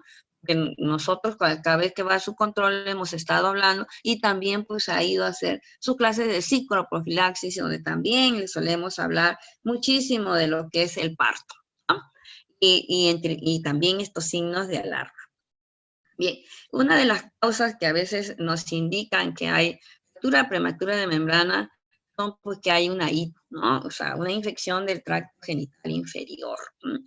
Que haya pues en la ruptura de embarazos anteriores, o sea, se rompieron, hizo también RPM en el embarazo anterior. Que la paciente fume también puede provocar pues el RPM, ¿no? Hemorragias de la primera y segunda mitad del embarazo también pueden provocar un RPM. Y eso y muchas cosas más pueden provocar un RPM, ¿no? De repente es un embarazo gemelar, por ejemplo, ¿no? También puede provocar un RPM, o sea, no soporta mucho las membranas y se rompen. Por lo tanto, hay pérdida de líquido amniótico y este niño pues nace antes del tiempo indicado, ¿no? Pero mayormente le asociamos a lo que son las ITUs, ¿no? Infecciones del tracto urinario. Paciente que hace en el primer trimestre, tenemos que solicitarle otro análisis de orina cuando inicia el segundo trimestre. Porque bueno, tenemos el antecedente, ¿no? sea, ya hizo un RPM en el embarazo anterior, precisamente por una ITU. Entonces, nosotros sabemos que eso ha pasado en el embarazo anterior, pues ahora en este segundo ya estamos, pues, cabidas, ¿no? Y le mandamos a hacer, en el primer trimestre, cuando recién inicia el control prenatal, que ahora está indicado a partir de la 12ª semana, y se manda la batería de análisis, en esa batería está, pues, análisis de orina, ¿no? Sale un análisis de orina positivo, o sea, hay un ITU. Tenemos que dar el tratamiento indicado. Muchas veces no cede, ¿no? Muchas veces no cede. Uno, que la paciente no toma la medicación que se le indica, ¿no? Dos, porque suelen tomar una o dos pastillas y listo, y no las vuelven a tomar. Entonces, se hace recurrente esta infección urinaria, o sea, vuelve a presentar esta infección urinaria, ¿no? Entonces, tenemos que estar ahí constantemente y ver, pues, si se ha curado o no se ha curado esta ITU, es la causante de provocar una RPM. A pesar que a veces le explicamos a las pacientes detalladamente este tipo de cosas, pues, como que no le dan tanta importancia y luego terminan en el hospital, pues, con un parto pretérmino, ¿no? Vamos a ver cómo se complica, ¿no? O sea, ¿qué se puede complicar la RPM? En la rotura prematura de membranas de pretérmino, la mayoría de los nacimientos ocurren dentro de los 7 días, en más del 75% de los casos dentro de las 2 semanas. Entre las complicaciones se señalan las siguientes, ¿no? Que hay un RPM, pues el niño es prematuro, pues, ¿no? Muerte fetal, también puede haber una muerte fetal. Deformidades fetales, ¿no? Presentaciones anómalas. Esto de las RPM hace, pues, que como el feto es tan pequeño, porque no tiene todavía 37 semanas, es un feto pequeño, ¿no? O sea, un feto que todavía no tiene el peso ideal, por lo tanto, pues, ocupa un lugar, ¿no? No es el idóneo. En este caso se vuelve la presentación pelviana. En vez de poner cefálico, ¿no? Se vuelve pelviano, o se vuelve transversa. Esto da las RPM antes de las 37 semanas. Esta es una de las complicaciones, ¿no? Presentaciones anómalas. O de repente también hay otra complicación que es que se sale el cúbito de cordón umbilical. Es otra de las complicaciones que se suelen ver en los RPM de términos, ¿no? Complicaciones ovulares, ¿no? Como desprendimiento placentario, se puede desprender también la placenta, ¿no? Su presencia es mayor cuanto menor es la edad gestacional de ocurrencia de la rotura de membranas. Las procidencias de, aquí les decía, procidencia de cordón se suele presentar en 2 al 5%. Al romperse las membranas, al perder líquido amniótico, corre el riesgo de que se salga primero el cordón umbilical. Es lo que se llama la procidencia de cordón, ¿no? Se rompe el cordón umbilical, por lo tanto, pues, se rompen las membranas, por lo tanto, pues, lo que es el cordón se suele salir antes del feto. Entonces, complicaciones grandes de lo que es el RPM, en este caso, ¿no? Otra de las complicaciones son las hemorragias de la primera y segunda mitad del embarazo. Esas son de las hemorragias, ¿no? Entonces, hemorragias de la primera y segunda mitad, perdón, y en el posparto es otra de las complicaciones de la RPM. Retención placentaria también, o sea, se produjo el parto, pero corre el riesgo de que se queden restos placentarios ahí, ¿no? Porque es un feto que no ha madurado, de repente es una placenta que está inmadura también, por lo tanto, pues va a provocar que se queden estos restos y se complique la situación, porque bueno, va a pasar esta paciente con una retención placentaria, va a hacer que haya mayor sangrado, o sea, que aumente el sangrado, ¿m? Al aumentar el sangrado, esta paciente puede volverse anémica. Y también recordemos, si es una paciente adolescente, si es una paciente añosa, ¿no? Aunque ese término ya no se está usando porque suena muy mal, ¿no? Si es una paciente mayor, de 40 años, el riesgo pues es mucho más de la anemia. Uno, la adolescente no come como debe de comer, porque es una chica muy joven que lo que hace es estarse cuidando el cuerpo, ¿no? Por lo tanto, se produce este tipo de complicación la hemoglobina que tenía, ¿no? Vamos a suponer que tenía una hemoglobina de 10.5. Al producirse esta complicación, la hemoglobina va a bajar y se va a quedar en 8. Por lo tanto, hay mayor complicación. Igual sucede en una paciente mayor. Una hemoglobina que precisamente por ser mayor no hay la misma asimilación. Una paciente que está pues en esa etapa idónea de embarazo entre los 25 y 35 años. O sea, el organismo no lo asimila la cantidad suficiente de nutrientes. Por lo tanto, estas pacientes llegan a un parto con una hemoglobina pues de 10.5, con una hemoglobina de 10. Esa es una realidad, ¿no? Es una realidad de hoy en día. Hay muy raras, son las pacientes que tienen una hemoglobina de 12, una hemoglobina de 12.5, las embarazadas. Mayormente vemos hemoglobina de 11, hemoglobina de 10.5, eso es lo que vemos. A pesar que existe, ¿no?, el sulfato ferroso que se da gratuitamente en todos los hospitales de Perú, pero provoca cosas que las chicas no lo suelen tomar, provoca un estreñimiento, ¿no? Por lo tanto, ellas no lo toman, no les va a ayudar absolutamente en nada, ¿no? No les ayuda. Por lo tanto, pues llegan con ese tipo de, con esa hemoglobina tan baja, en el momento del parto se va a perder sangre, ¿no? Hay pérdida de sangre. Y si se complica con el RPM, pues mayor todavía es la pérdida de sangre, porque va a provocar una retención placentaria. Y esa placenta va a estar provocando el sangrado, hasta que haya pues una limpieza de por medio, ¿no? Que logre pues paralizar este sangrado y que se forme globo de seguridad epinar, que ya ese útero se contraiga como debe de ser y que no ocasione tanto sangrado, ¿eh? Es la complicación grande que puede provocar el RPM, ¿no? Si en todo caso pues no ha sido diagnosticado a tiempo. Los RPM altos, por ejemplo, ¿no? O sea, la rotura es alta, no es a nivel de lo que es cuello uterino, la rotura ya es alta, que decimos. Muchas veces no son detectadas, ¿no?, ni por la misma paciente, ni por ninguna de nosotros. Entonces, el RPM, como su palabra dice, ruptura prematura de membranas, a veces se suelen detectar cuando ya no se puede hacer nada. Y a veces también la paciente está hospitalizada, a pesar que se la hospitaliza, a pesar que está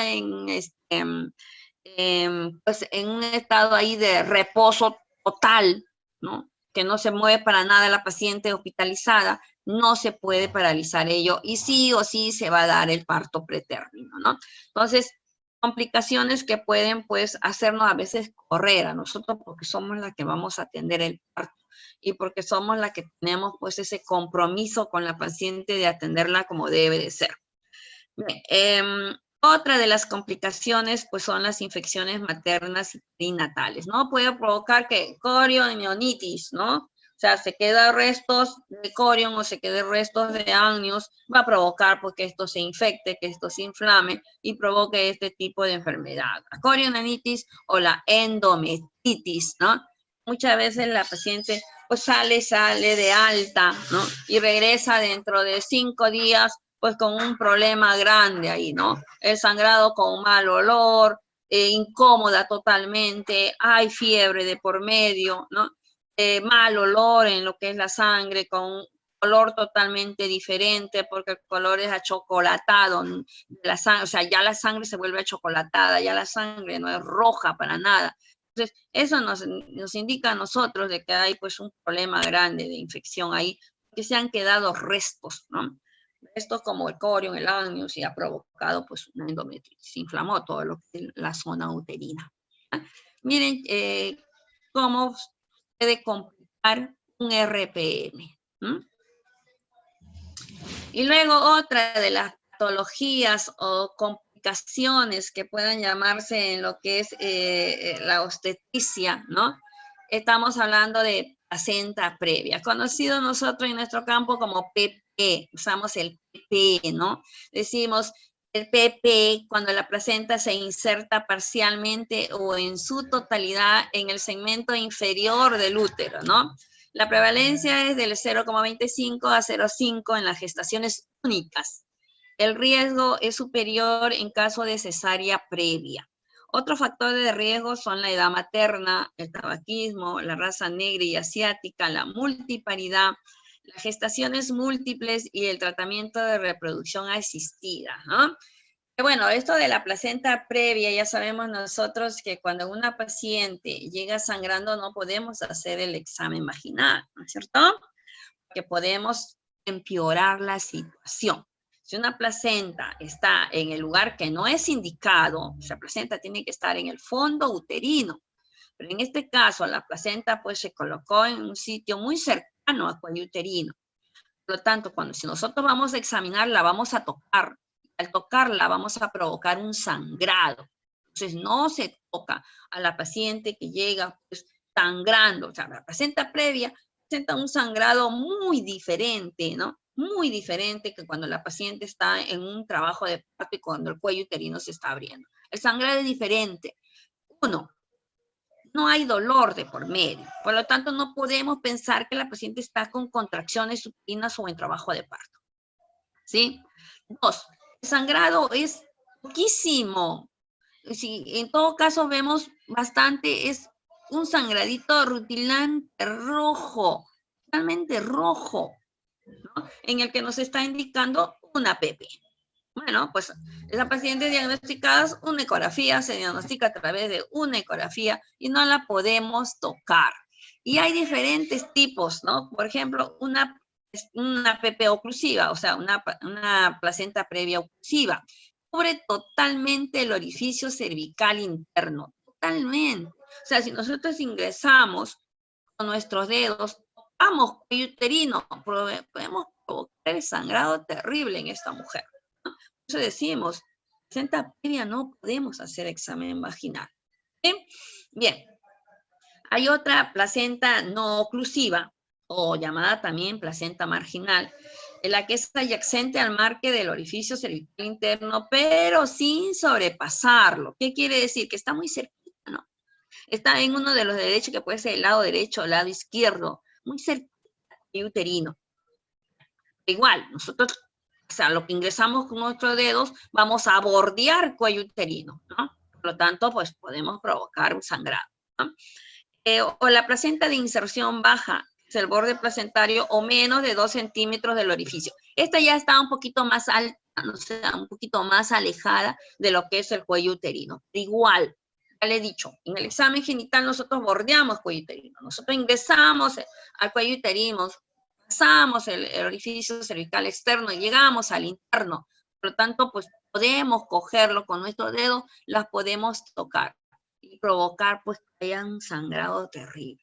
Por eso se dice, desde cuando uno es estudiante, las placentas previas no se pueden tocar. Cuando nosotros presumimos que esta paciente tiene este tipo de placenta, lo que solemos hacer es mandarles a que se tomen una ecografía para corroborar, ¿no?, que tiene realmente una placenta, así de esta patología. Aparte, ¿no?,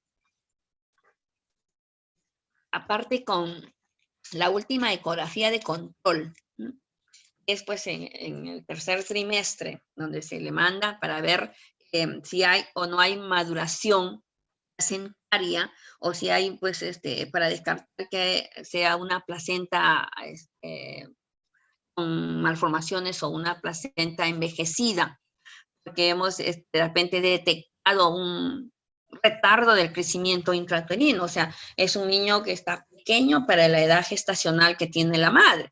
Entonces, mandamos sacar pues la última ecografía para valorar ello, ¿no? Y ahí en la ecografía a veces nos suele decir, placenta de inserción tal, placenta con inserción tal, o sea, que puede estar una placenta oclusiva, que puede ser no oclusiva marginal, una placenta de inserción baja. Entonces, eso ya nos está indicando. Luego, cuando viene el parto, ¿no? A ver, vamos a ver, ¿no? Tenemos una placenta previa, pero una placenta previa de inserción baja, ¿no? Está más o menos a 2 centímetros de lo que es el orificio cervical, ¿no? O sea, está un poquito alejada de lo que es el cuello uterino, ¿ya? Listo.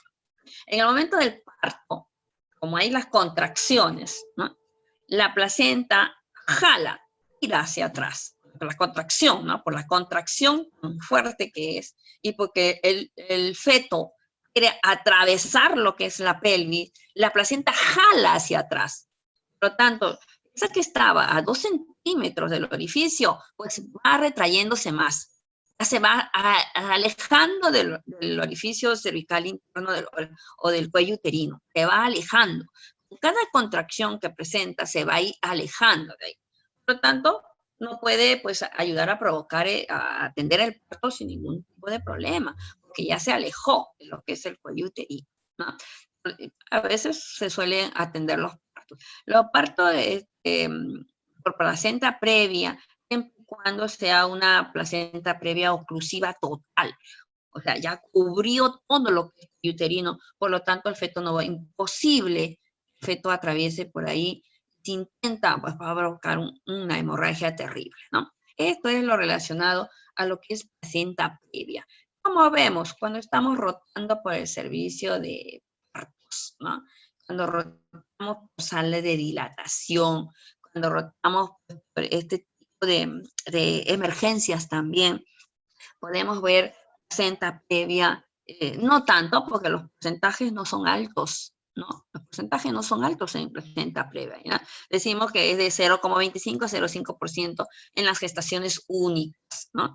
Entonces es poquísimo el porcentaje, pero cuando la vemos real, cuando vemos una PP a través de una ecografía, cuando hacemos el control prenatal, vamos haciendo el seguimiento a ver si realmente se quedó en un de inserción baja o si de repente pues esta placenta se desplazó a lo que es el fondo uterino y se quedó ahí, o cómo terminó el parto, ¿no? Terminó el parto en lo que es una cesárea por una PP o no, o de repente fue un parto normal. Entonces, cuando nuevamente la paciente vuelve, porque si es una paciente que le hemos hecho los controles en un centro de salud, a regresar pues para hacerse los chequeos correspondientes, ahí donde nos enteramos cómo terminó el parto, ¿no? Si esa paciente que ha tenido el PP, la placenta previa de inserción baja, vamos a ver, terminó en cesárea o terminó en un parto normal, ¿no? Pues sigamos hablando de placenta previa. Dice, la manifestación clínica más frecuente de la PP es la metrorragia, ¿no? Aislada de sangre roja, brillante, abundante de origen materno, ¿ves? Así le digo, la placenta previa es diferente el tipo de sangrado que presenta con un DPP, que luego lo vamos a ver. Debe determinarse la localización de la placenta en la ecografía de rutina, entre el segundo y tercer trimestre. El segundo trimestre, de repente un poquito vago, ¿no? Pero en el tercer trimestre sí nos confirma realmente si hay o no hay placenta previa, ¿no? Aunque a veces, bueno, pues la paciente no se toma la ecografía, ¿no? Del último trimestre, ya sabemos, hay muchísimos factores que hacen que no se pueda tomar la ecografía, como por ejemplo el nivel económico, ¿no? ¿Cierto? Lo económico. Entonces no pueden tomarse una ecografía en el tercer trimestre y bueno, pues la placenta previa está ahí sin provocar un sangrado, pero cuando empiezan las contracciones empieza a haber el sangrado de por medio. Si existe sospecha de placenta previa en placentas bilobuladas, o sea, con doble lóbulo, y en gestaciones gemelares, realizar una ecografía transvaginal para confirmar o no el diagnóstico. Bueno, si sospechamos, ¿no? Si sospechamos, por ejemplo, ¿no? En el segundo trimestre hay una ecografía y en la que nos dice que placenta bilobulada porque tiene 2 lóbulos, por lo tanto estas placentas suelen pues, convertirse en PP, ¿no? Entonces, mandamos otra ecografía para realmente confirmar el diagnóstico. La evaluación de una PP en la ecografía transvaginal incluye visualizar correctamente todo el segmento inferior, anterior y posterior. En este caso nosotros podemos tomar las ecografías obstétricas, ¿no? Lo dice nuestra ley, ¿no? La obstetra está capacitada como para tomar ecografías obstétricas, lo que tiene que ver con nuestro campo. Y tenemos muchísimas colegas pues, que lo hacen, ¿no? Muchísimas colegas que están, pues, lo suficientemente hábiles, ¿no? Lo suficientemente preparadas como para tomar ecografías. Conozco muchas de ellas, inclusive se está dando en el colegio el curso, ¿no? El taller de lo que son las ecografías obstétricas. Entonces, no nos quedamos atrás, no nos quedemos, perdón, atrás, ¿no? Nosotros tenemos que seguir en lo que es superándonos, en lo que es seguir actualizándonos, que somos parte de lo que es la medicina humana, somos profesionales, tenemos que ver con la salud de muchísimas mujeres, ¿no? Y no solamente la salud de las mujeres, sino también, probablemente, ¿no? Porque si una mujer embarazada, pues ahí tenemos la responsabilidad de dos, de la madre y del hijo, ¿no? Por eso siempre es las evaluaciones, siempre serán las actualizaciones, siempre estar al día con todo lo moderno que pueda salir en el campo de la obstetricia, ¿no? Bien, sigamos. Localizar la inserción del cordón. Vamos a ver dónde está localizado el cordón umbilical en lo que es una placenta bilobulada, ¿sí? En caso de vejiga parcialmente llena, confirmar el diagnóstico de la PP tras la micción, ¿no? Valorar signos de acretismo, ¿no? Especialmente en placenta previa con antecedentes de cesárea previa. ¿Qué es hay un tipo de placenta llamada creta. Se pega mucho a lo que es a las paredes uterinas y esta placenta no sale, no sale. O sea, está bien pegada y lo que hace es sangrar, sangrar y sangrar. Es muy peligrosa lo que es la placenta creta, ¿no? Estas pacientes a veces terminan pues, con la extracción del útero, ¿no? Que no se puede retirar la placenta y se desangra. Entonces, tener cuidado si presentan pues, este tipo de placenta, ¿no? Complicaciones. A ver, vamos a ver las complicaciones. Mayor mortalidad perinatal, ¿no? Claro que sí, ¿no? Por el RPM, por el parto prematuro. Mal presentación fetal. Sí, señores, ya le hemos dicho, ¿no? Un RPM, un niño prematuro, lo que va a dar es que la presentación se coloque no cefálico, sino transversa, podálico, completo, podálico, incompleto, ¿no? De hombro también se suele colocar. Entonces, da lugar pues a esto, ¿no? La placenta previa. Hemorragia grave, vasos activas, vasoactivos y transfusión, shock hipovolémico. Si hay una hemorragia grande, por supuesto, ¿no? Los vasos, esos vasos se rompen fácilmente y provoca pues un sangrado masivo en la que hay que hacer la transfusión de vaso, en la que el paciente pues entra en un shock hipovolémico. Presencia de placenta creta, vasa previa, inserción velamentosa de cordón. Hemorragia postparto debido a la inserción placentaria en el segmento inferior.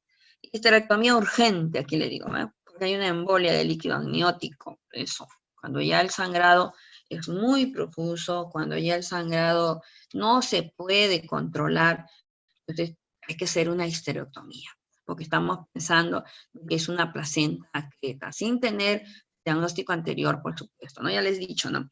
Pacientes que pueden llegar controladas, como pacientes que llegan con un control o que no tienen ningún control.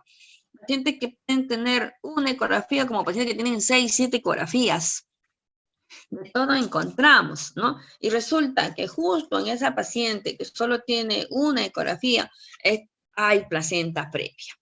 No se ha tomado la ecografía del segundo trimestre ni del tercer trimestre. Y presentan esta patología, ¿no? Entonces, nos complica. Se complica a la paciente y nos complica a nosotros, ¿no?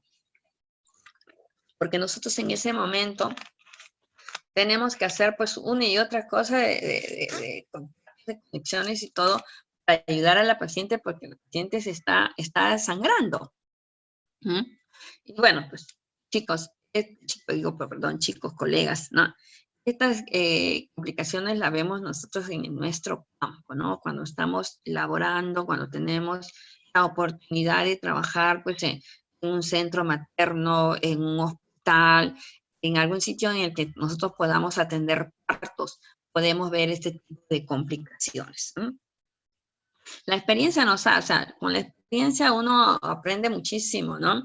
Con la experiencia, de acuerdo a dónde estés laborando, de acuerdo a dónde has hecho también lo que es tu serum, donde has hecho tu internado, por supuesto, toda esa experiencia vale. cuando uno es estudiante, de repente no ve tanto, ¿no? Pero cuando uno es interna, ve muchísimas cosas en ese sitio donde te ha tocado hacerte internado, ¿no? Y mucho más si te toca hacer en los conos. Hospitales como San Juan del Lurigancho, hospitales como Coyique, hospitales como el de Villa María del Triunfo, hospitales como el de Villa El Salvador. Se ve muchísimas cosas, se aprende muchísimo, ¿no? Y ahí es donde ves muchísimos embarazos en adolescentes. Bien, aquí entremos, entonces ya no es un PP, o sea, ya no es una placenta previa, sino vamos a hablar de un DPP, desprendimiento prematuro de placenta. El DPP o el DPP en este caso, en algunos lo conocemos como el abrupto placental, según algunos libros, según algunas revistas, algunos artículos, no lo menciona como el DPP, sino como el abrupto placental, ¿no? Es la separación total o parcial de la placenta de su unión al útero antes de que se produzca el parto. Se desprendió la placenta, ¿no? O sea, no hay contracciones de por medio, no hay parto de por medio, pero ya se desprendió la placenta. Eso no está bien, ¿no? Nosotros sabemos que primero sale el niño, primero sale el feto. Luego que sale el feto, recién empieza a desprenderse la placenta. Pero en este caso, el DPP sucedió antes de ello, por lo tanto, se complica la situación, ¿no? Entonces, ¿cómo nosotros diagnosticamos una DPP? ¿Cómo sabemos que es un DPP? ¿Cómo diferenciamos una PP de un DPP? ¿No? Placenta previa, sin dolor en una PP. En un DPP, muchísimo dolor, ¿no? El útero se contrae de tal manera, ¿no? Que no baja, o sea, no cede, no pasa esa contracción. El útero está contraído ahí, por lo tanto la paciente grita de dolor. Sangrado, en algunos podemos ver en el DPP un sangradito así oscuro, ¿no? Diferente totalmente de un PP. En un PP el sangradito es rojo, ¿no? Brillante se puede ver. En el DPP no es así. Bien, digamos, la causa inmediata del DPP es la rotura de los vasos sanguíneos de la madre en la zona en que se unen a los vasos sanguíneos del feto. ¿Ves? Se rompieron los vasos sanguíneos. Pues, una vez que se rompen los vasos sanguíneos, la paciente empieza a sangrar, a sangrar, a sangrar y sangrar. Y el sangrado de lo que es un DPP es interno. A veces no sale hacia el exterior. Está sangrando internamente, o sea, se está llenando el útero de sangre. Si el útero se llena de sangre, el feto se muere, ¿no? Bien, el acúmulo de sangre que se produce en el lugar de la rotura, o sea, en lugar de una hematoma, va despegando la zona de unión entre el útero y la placenta, ¿no? O sea, hay acúmulo de sangre en cantidad, por lo tanto, pues esa placenta se va a ir despegando del peso que se va formando ahí el hematoma, ¿no? El sangrado puede ser poco o abundante. La mayoría de los desprendimientos se deben a enfermedades crónicas de los vasos sanguíneos maternos.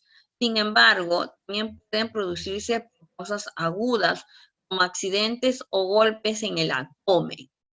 Ajá, golpes en el abdomen. Bueno, puede ser, ¿no? O podemos hablar, pues, de una gran caída, ¿no? Un gran golpe ahí. Bueno, factores que aumentan el riesgo son hipertensión arterial. De hecho, ¿no? Cuando hay una hipertensión en la que no ha sido controlada, en la que la paciente no ha sido medicada, ¿no? Por lo tanto, los vasos no soportan la fuerza, no lo soportan. Por lo tanto, empiezan a romperse los vasos sanguíneos, ¿no?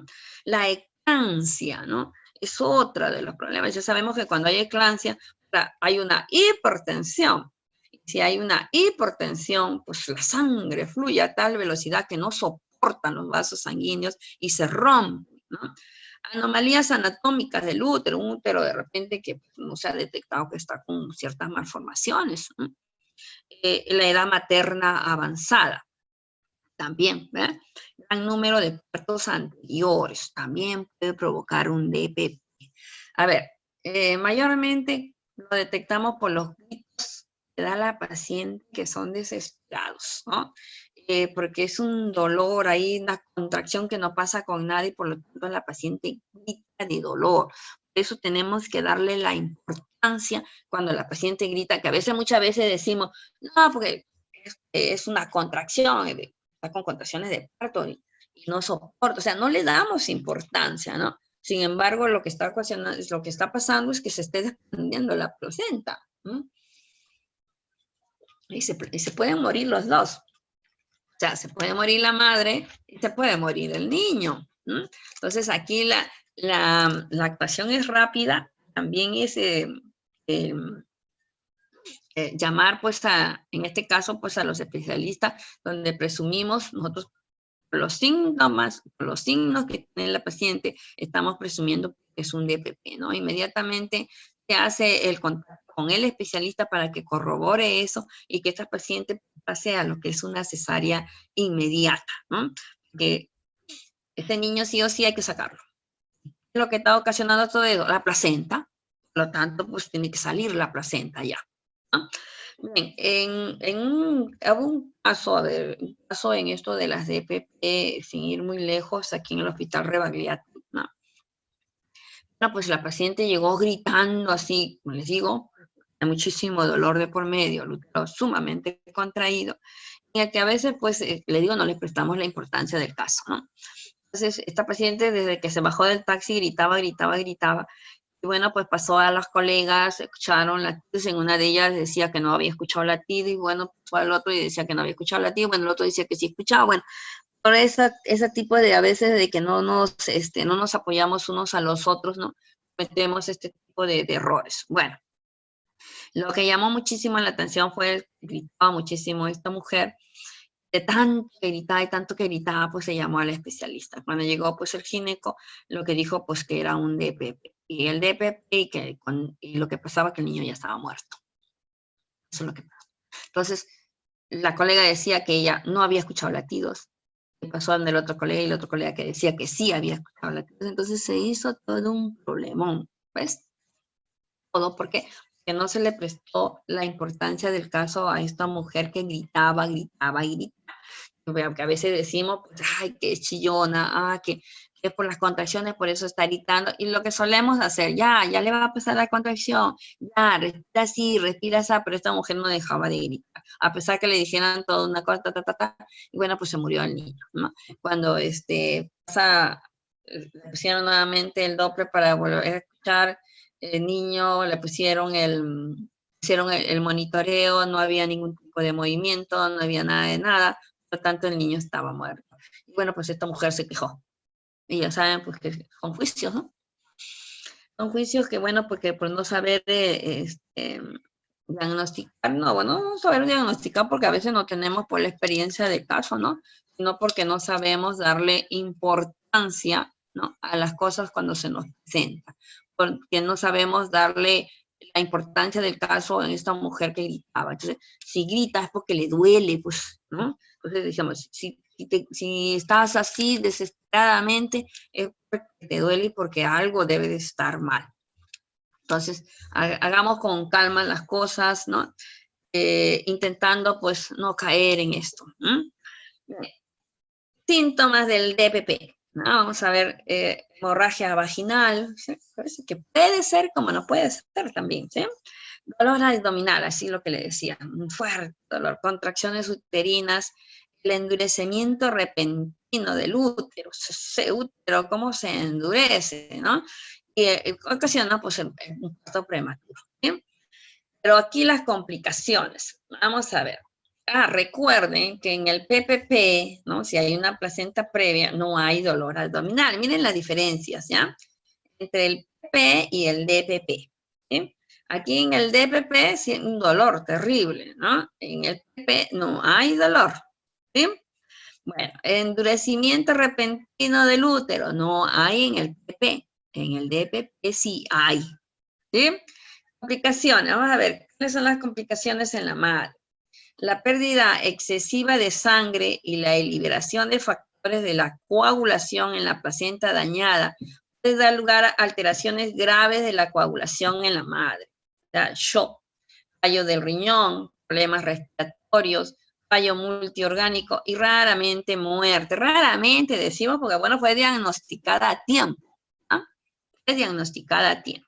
Por lo tanto, pues, unas muertes, pero muy raramente, siempre y cuando no se haya, pues, observado, no se haya, pues, evaluado correctamente esta paciente. Hoy en día tenemos para hacer todo lo que es el monitoreo en todos los hospitales, en todos los maternos, ¿no? Están los monitores, por lo tanto, esos monitores tranquilamente nosotros podemos ver si se trata de algún tipo de complicación, ¿no? En lo que es en el embarazo, ¿no? Otro de las complicaciones es el útero decular. Se produce cuando la sangre se infiltra en las fibras musculares del útero, el cual adquiere un color azulado y pierde su capacidad para contraerse, ¿no? O sea, de tanta sangre que llega ahí, de que se infiltra por todos los lados, se presenta pues este tipo de patología.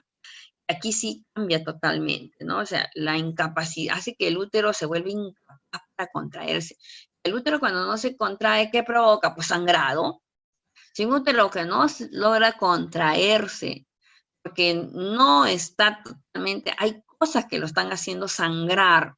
Él quiere expulsar lo que tiene dentro, ¿no?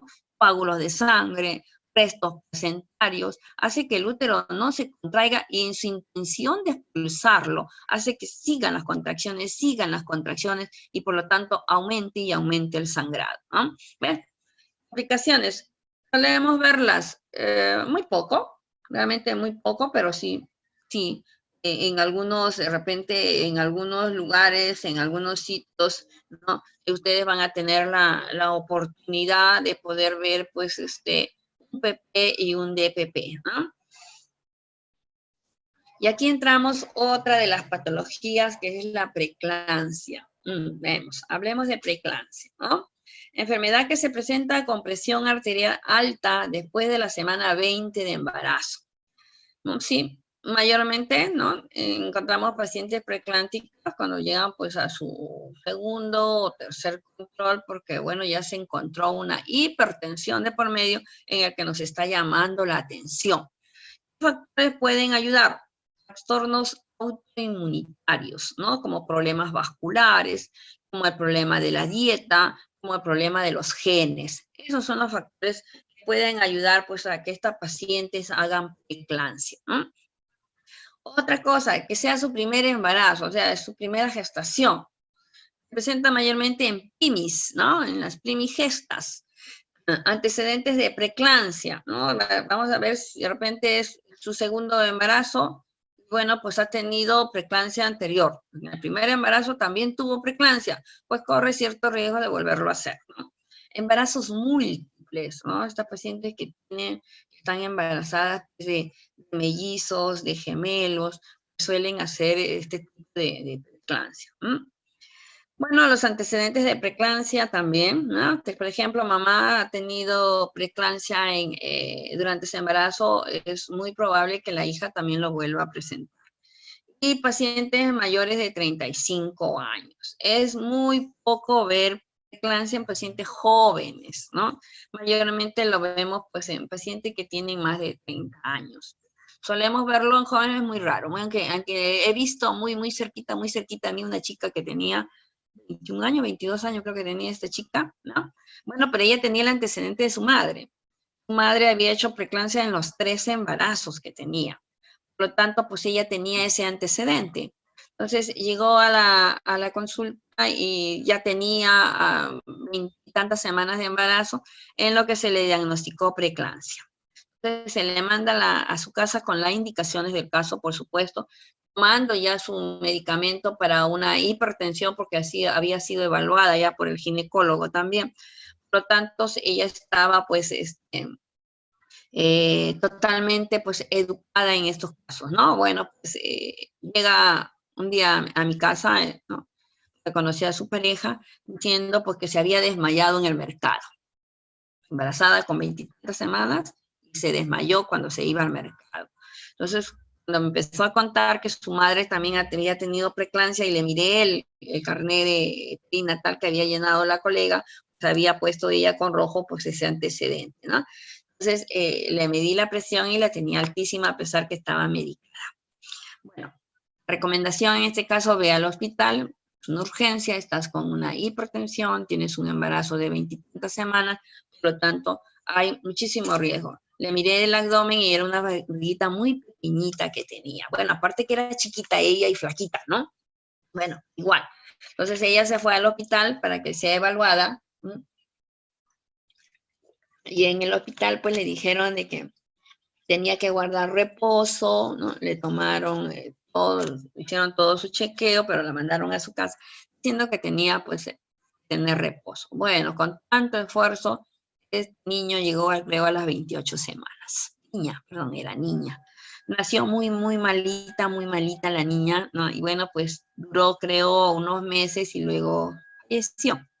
Entonces, el antecedente estaba clarísimo en ella, ¿no?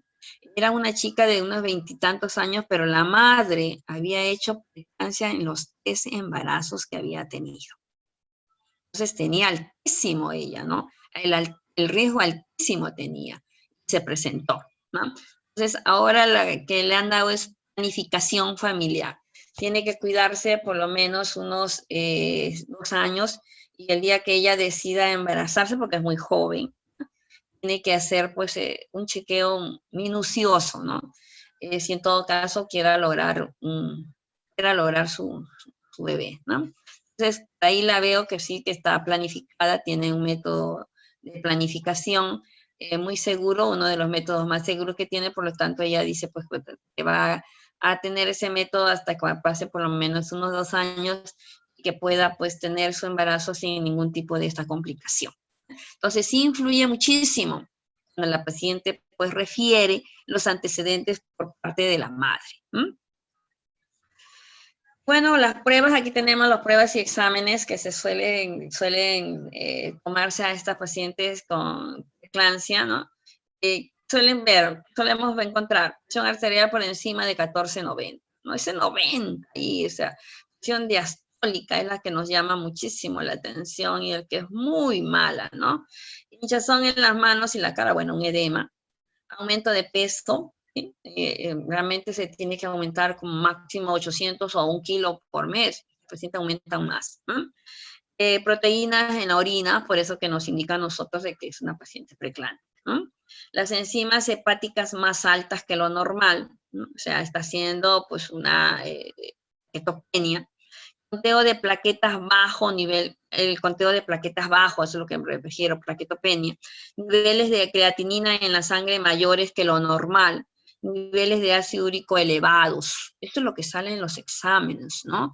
Cuando se le manda a hacer, pues, para descartar si es paciente preeclántica o no. Entonces, todo esto de aquí, nosotros lo vemos y decimos, pues, vamos a seguir, siempre y cuando sea una preeclampsia leve, podemos hacer el seguimiento. Pero si vemos que la situación se complica y no podemos ya, que sale de nuestras manos, tenemos que hacer la referencia del caso. ¿Cuáles son estos síntomas? Pues el edema, ¿no? Un edema ya de mano, de cara, de ojos, aumento repentino de peso, ese aumento exagerado ya de peso. Y bueno, los síntomas de la preeclampsia grave, aquí ya sí es una preeclampsia grave, ¿cuáles son? ¿No? Dolores de cabeza y cefalea intensa, no desaparece, esa cefalea la tienen ahí, ¿no? Problemas para respirar, dolor abdominal en el lado derecho, o sea, ya hay problema de hígado, ¿no? No orinar con mucha frecuencia, náuseas y vómitos, que es un signo preocupante. El paciente cuando está con náuseas y vómitos y es una preeclámptica, ay, ¿no? Lo tenemos que poner, pero con los ojos bien abiertos, ¿eh? Cambios en la visión, incluso pérdida temporal de la visión, ver puntos o luces centellantes, sensibilidad a la luz y visión borrosa, sentirse mareada y desmayarse. ¿Ves? Es lo que ocasionó en este caso que yo les contaba de esta niña, bueno, esta chica de 20 años, se desmayó cuando se iba al mercado, porque bueno, pues mira, ella ya tenía una preeclampsia grave, ¿no? Porque ella refirió estos síntomas y bueno, pues no llegó al final del embarazo, ¿no? Entonces, cuando la paciente nos dice que tiene No, más que todo, llega a nuestra consulta y dice, tengo un dolor de cabeza que no se me quita con nada, ¿no? A veces tengo la sensación de querer vomitar y cuando llego a vomitar no paro de vomitar. Veo muy borroso o veo unas lucecitas, esas lucecitas que nos llamen la atención muchísimo. Inmediatamente lo que hacemos es medir presión arterial. Inmediatamente, ¿no? Entonces, una vez que hemos medido presión arterial, vayamos, no nos compliquemos la vida. Vamos a hacer la derivación del caso, ¿no? Tiene que ver el especialista, ya no nos compete, esa es una patología muy grande en la que está en juego pues la vida de la madre y la vida del feto. Aquí es lo que es la eclampsia. Una vez que la paciente tiene preeclampsia leve, muchas se controlan, ¿no? O sea, podemos controlar la preeclampsia leve, medicadas, con una pastilla para controlar la presión arterial, los continuos análisis, ¿no? Para saber si ahí sigue la creatinina en orina, si hay ácido úrico, ¿no? Entonces, podemos controlar. Pero cuando la paciente ya hace una preeclampsia grave, ya no, pues ya eso no nos compete, ¿no? Entonces, hacemos la referencia del caso. Aquí, esa preeclampsia grave se convierte en lo que es una eclampsia. Enfermedad que aparece en el embarazo y que se caracteriza por la aparición de uno o más convulsiones generalizadas. Aquí la paciente eclántica ya convulsiona, ¿no? Puede aparecer en cualquier momento, desde el segundo trimestre de la gestación hasta el puerperio. Imagínense, o sea, puede aparecer, dice, en cualquier momento, ya desde el segundo trimestre, o sea, desde la semana 20 es donde empiezan pues a aparecer este tipo de síntomas graves ya. Se piensa que son una respuesta del cerebro por falta de riego o hinchazón debido al aumento de la tensión arterial de la madre. Gente hipertensa antes del embarazo, muchísimo más el riesgo de se quede embarazada. Si ya ha sido hipertensa antes de embarazarse, con el embarazo, pues corre el riesgo de que esto aumente mucho más, ¿no? Estas pacientes que han sido hipertensas antes de embarazarse están medicadas, tienen una medicación de por medio. Por lo tanto, si hay un embarazo de por medio, van a seguir medicadas cambiándole nada más lo que es el antihipertensivo, ¿no? Y controlando, siempre hay que controlar el embarazo, ¿no? Estos niños nacen pues con un retardo de crecimiento intrauterino porque, bueno, no les ha llegado el oxígeno necesario. Por lo tanto, nacen pequeños para la edad gestacional, ¿no? Y bueno, pues el embarazo también termina, ese embarazo hay que terminarlo ya. Cuando la presión arterial no cede ante nada, ese embarazo se tiene que terminar, ¿no? Sí o sí tiene que terminar ese embarazo. Entonces, mayormente terminan en una cesárea. La paciente convulsiona. Si llegamos a que convulsione, imagínense el daño que se pueda provocar, ¿no? Síntomas en la madre, en la eclampsia, ¿no? Cefalea intensa, alteraciones visuales, dolor abdominal. Aquí ya la paciente tiene un dolor terrible a lo que es la zona del epigastrio, ¿no? Estado confusional, está muy confusa, dice cosas incoherentes. Las convulsiones crónicas que se ponen muy dura, muy rígida. Y en el feto, ¿qué puede provocar? Un enlentecimiento de la frecuencia cardíaca de 2 a 5 minutos de duración. La convulsión materna, la frecuencia cardíaca del feto suele aumentar. Una vez que pase la convulsión, por supuesto, ¿no? Pero imagínense, que haya una disminución, 2 a 5 minutos. Ay, miren ese lapso que no le está llegando pues la cantidad de oxígeno necesaria al feto, ¿no? Por lo tanto, pues, el feto pues está pasando mal. Bien. Las complicaciones de la eclampsia en la madre ocurren hasta en un 70% de los casos e incluye un DPP, ¿no? Aquí incluye un DPP. En caso de la eclampsia, se desprende la placenta antes de tiempo. Una ovulación intravascular diseminada, lo que llamamos el CIT. Una insuficiencia renal aguda, daño hepático, rotura hepática, hemorragia cerebral, ceguera transitoria, una parada cardiorrespiratoria, neumonía por aspiración, edema agudo de pulmón, hemorragia postparto. Miren las complicaciones que hace, pues, cuando la paciente llega a una eclampsia, hacer eclampsia ya, ¿no? Entonces, son múltiples las complicaciones y, por supuesto, hay un daño grande, terrible para la madre y también el feto. ¿Todo esto con qué lo podemos terminar? Todo esto culmina con el fin del embarazo, ¿no? Por eso esta paciente, así tenga 28 semanas, tiene que terminar el embarazo ya, ¿no? Entonces pasan a una cesárea, así tenga el tiempo que tenga, ya no se puede dar más. En eso termina la paciente que hace una eclampsia, ¿no?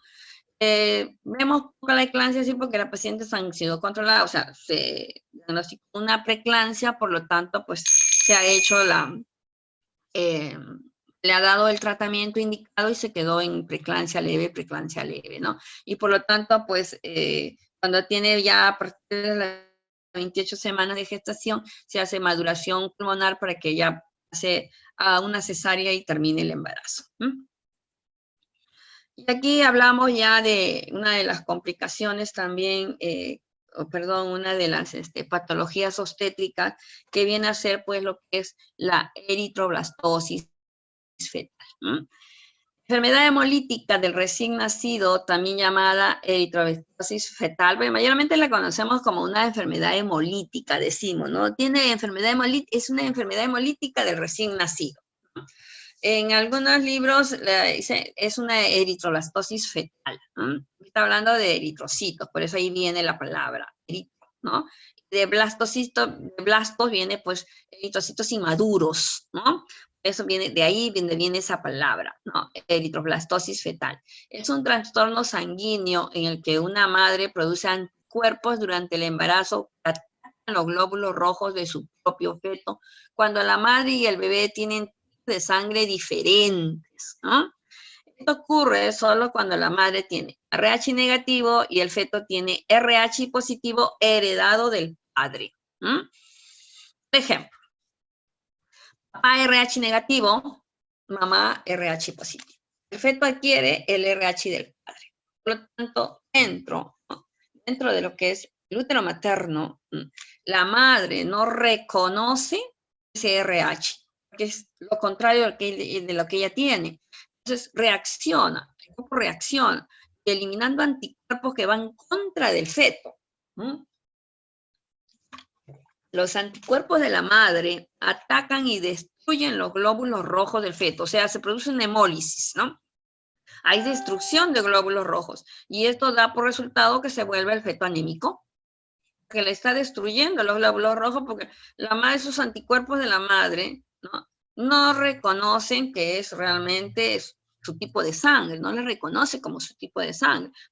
El niño ha adquirido el RH del padre. ¿Bien? La destrucción de tantos glóbulos rojos produce una sustancia llamada bilirrubina, que es difícil eliminar para los fetos. La bilirrubina se acumula en su sangre, tejidos y fluidos corporales, trastornos que se denominan una hiperbilirrubinemia, o sea, el niño está amarillo, y aparte de estar amarillo, el niño se edematiza, ¿no?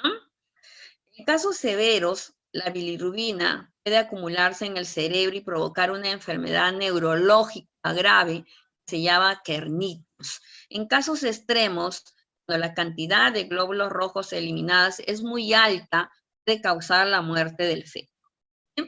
Esto de lo de eritroblastosis fetal, nosotros lo detectamos cuando pedimos grupo sanguíneo. Grupo sanguíneo de la mamá, porque la mamá sabe cuál es tu grupo sanguíneo, le pedimos, ¿no? Si ha tenido un aborto anterior, pedimos grupo sanguíneo del padre. Entonces, si nos dice, ella es positiva y él es negativo, estamos haciendo que esta paciente pueda hacer pues una enfermedad hemolítica, ¿no? Entonces, lo que hacemos es, hay una vacuna, ¿no? Que se coloca a partir de lo que es el segundo embarazo, ¿no? Por ejemplo, en el primer embarazo no puede provocar nada.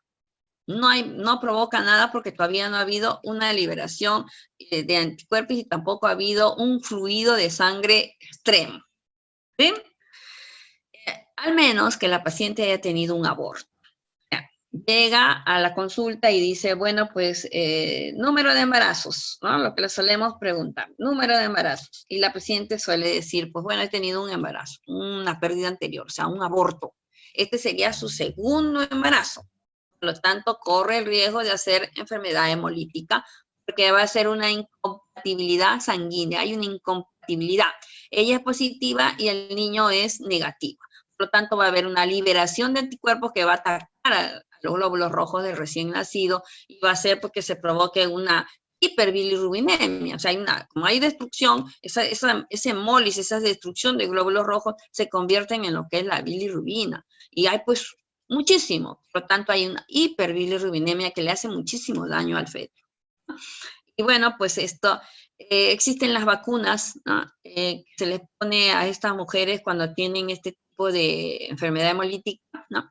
A las 28 semanas se le pone una dosis y luego se le pone la siguiente. Son 2 dosis. Entonces, por lo tanto, ya quedan sensibilizadas, se pueden embarazar sin tener este tipo de enfermedad hemolítica. Prevenimos, aquí está cómo prevenimos, ¿no? Si una mujer es RH negativo y no está sensibilizada, los médicos le administran 2 inyecciones de globulina hiperinmune, el RH, conocida como el Rogan, ¿no? Le decimos, ¿te han aplicado el Rogan o no te han aplicado el Rogan, ¿no? En el primer embarazo. La primera inyección se da alrededor de las 28 semanas, la segunda dentro de las 72 horas después del parto, ¿ves? Son 2 dosis, ¿no? El tratamiento. Durante el embarazo, el tratamiento se basa en transfusiones intrauterinas. Por ejemplo, pues si hay una destrucción de glóbulos rojos, el feto se pone anémico. Por lo tanto, hay que hacer las transfusiones, ¿no? Incluso se puede llegar a adelantar el parto si el feto desarrolla complicaciones. Cuando hace kernicterus, ya cuando hablamos de kernicterus, es que el feto empieza a edematizarse y empieza pues a convertirse en amarillo. Ahí es donde hay que sacarlo ya, ¿no? Ahí es donde hay que dar fin al embarazo.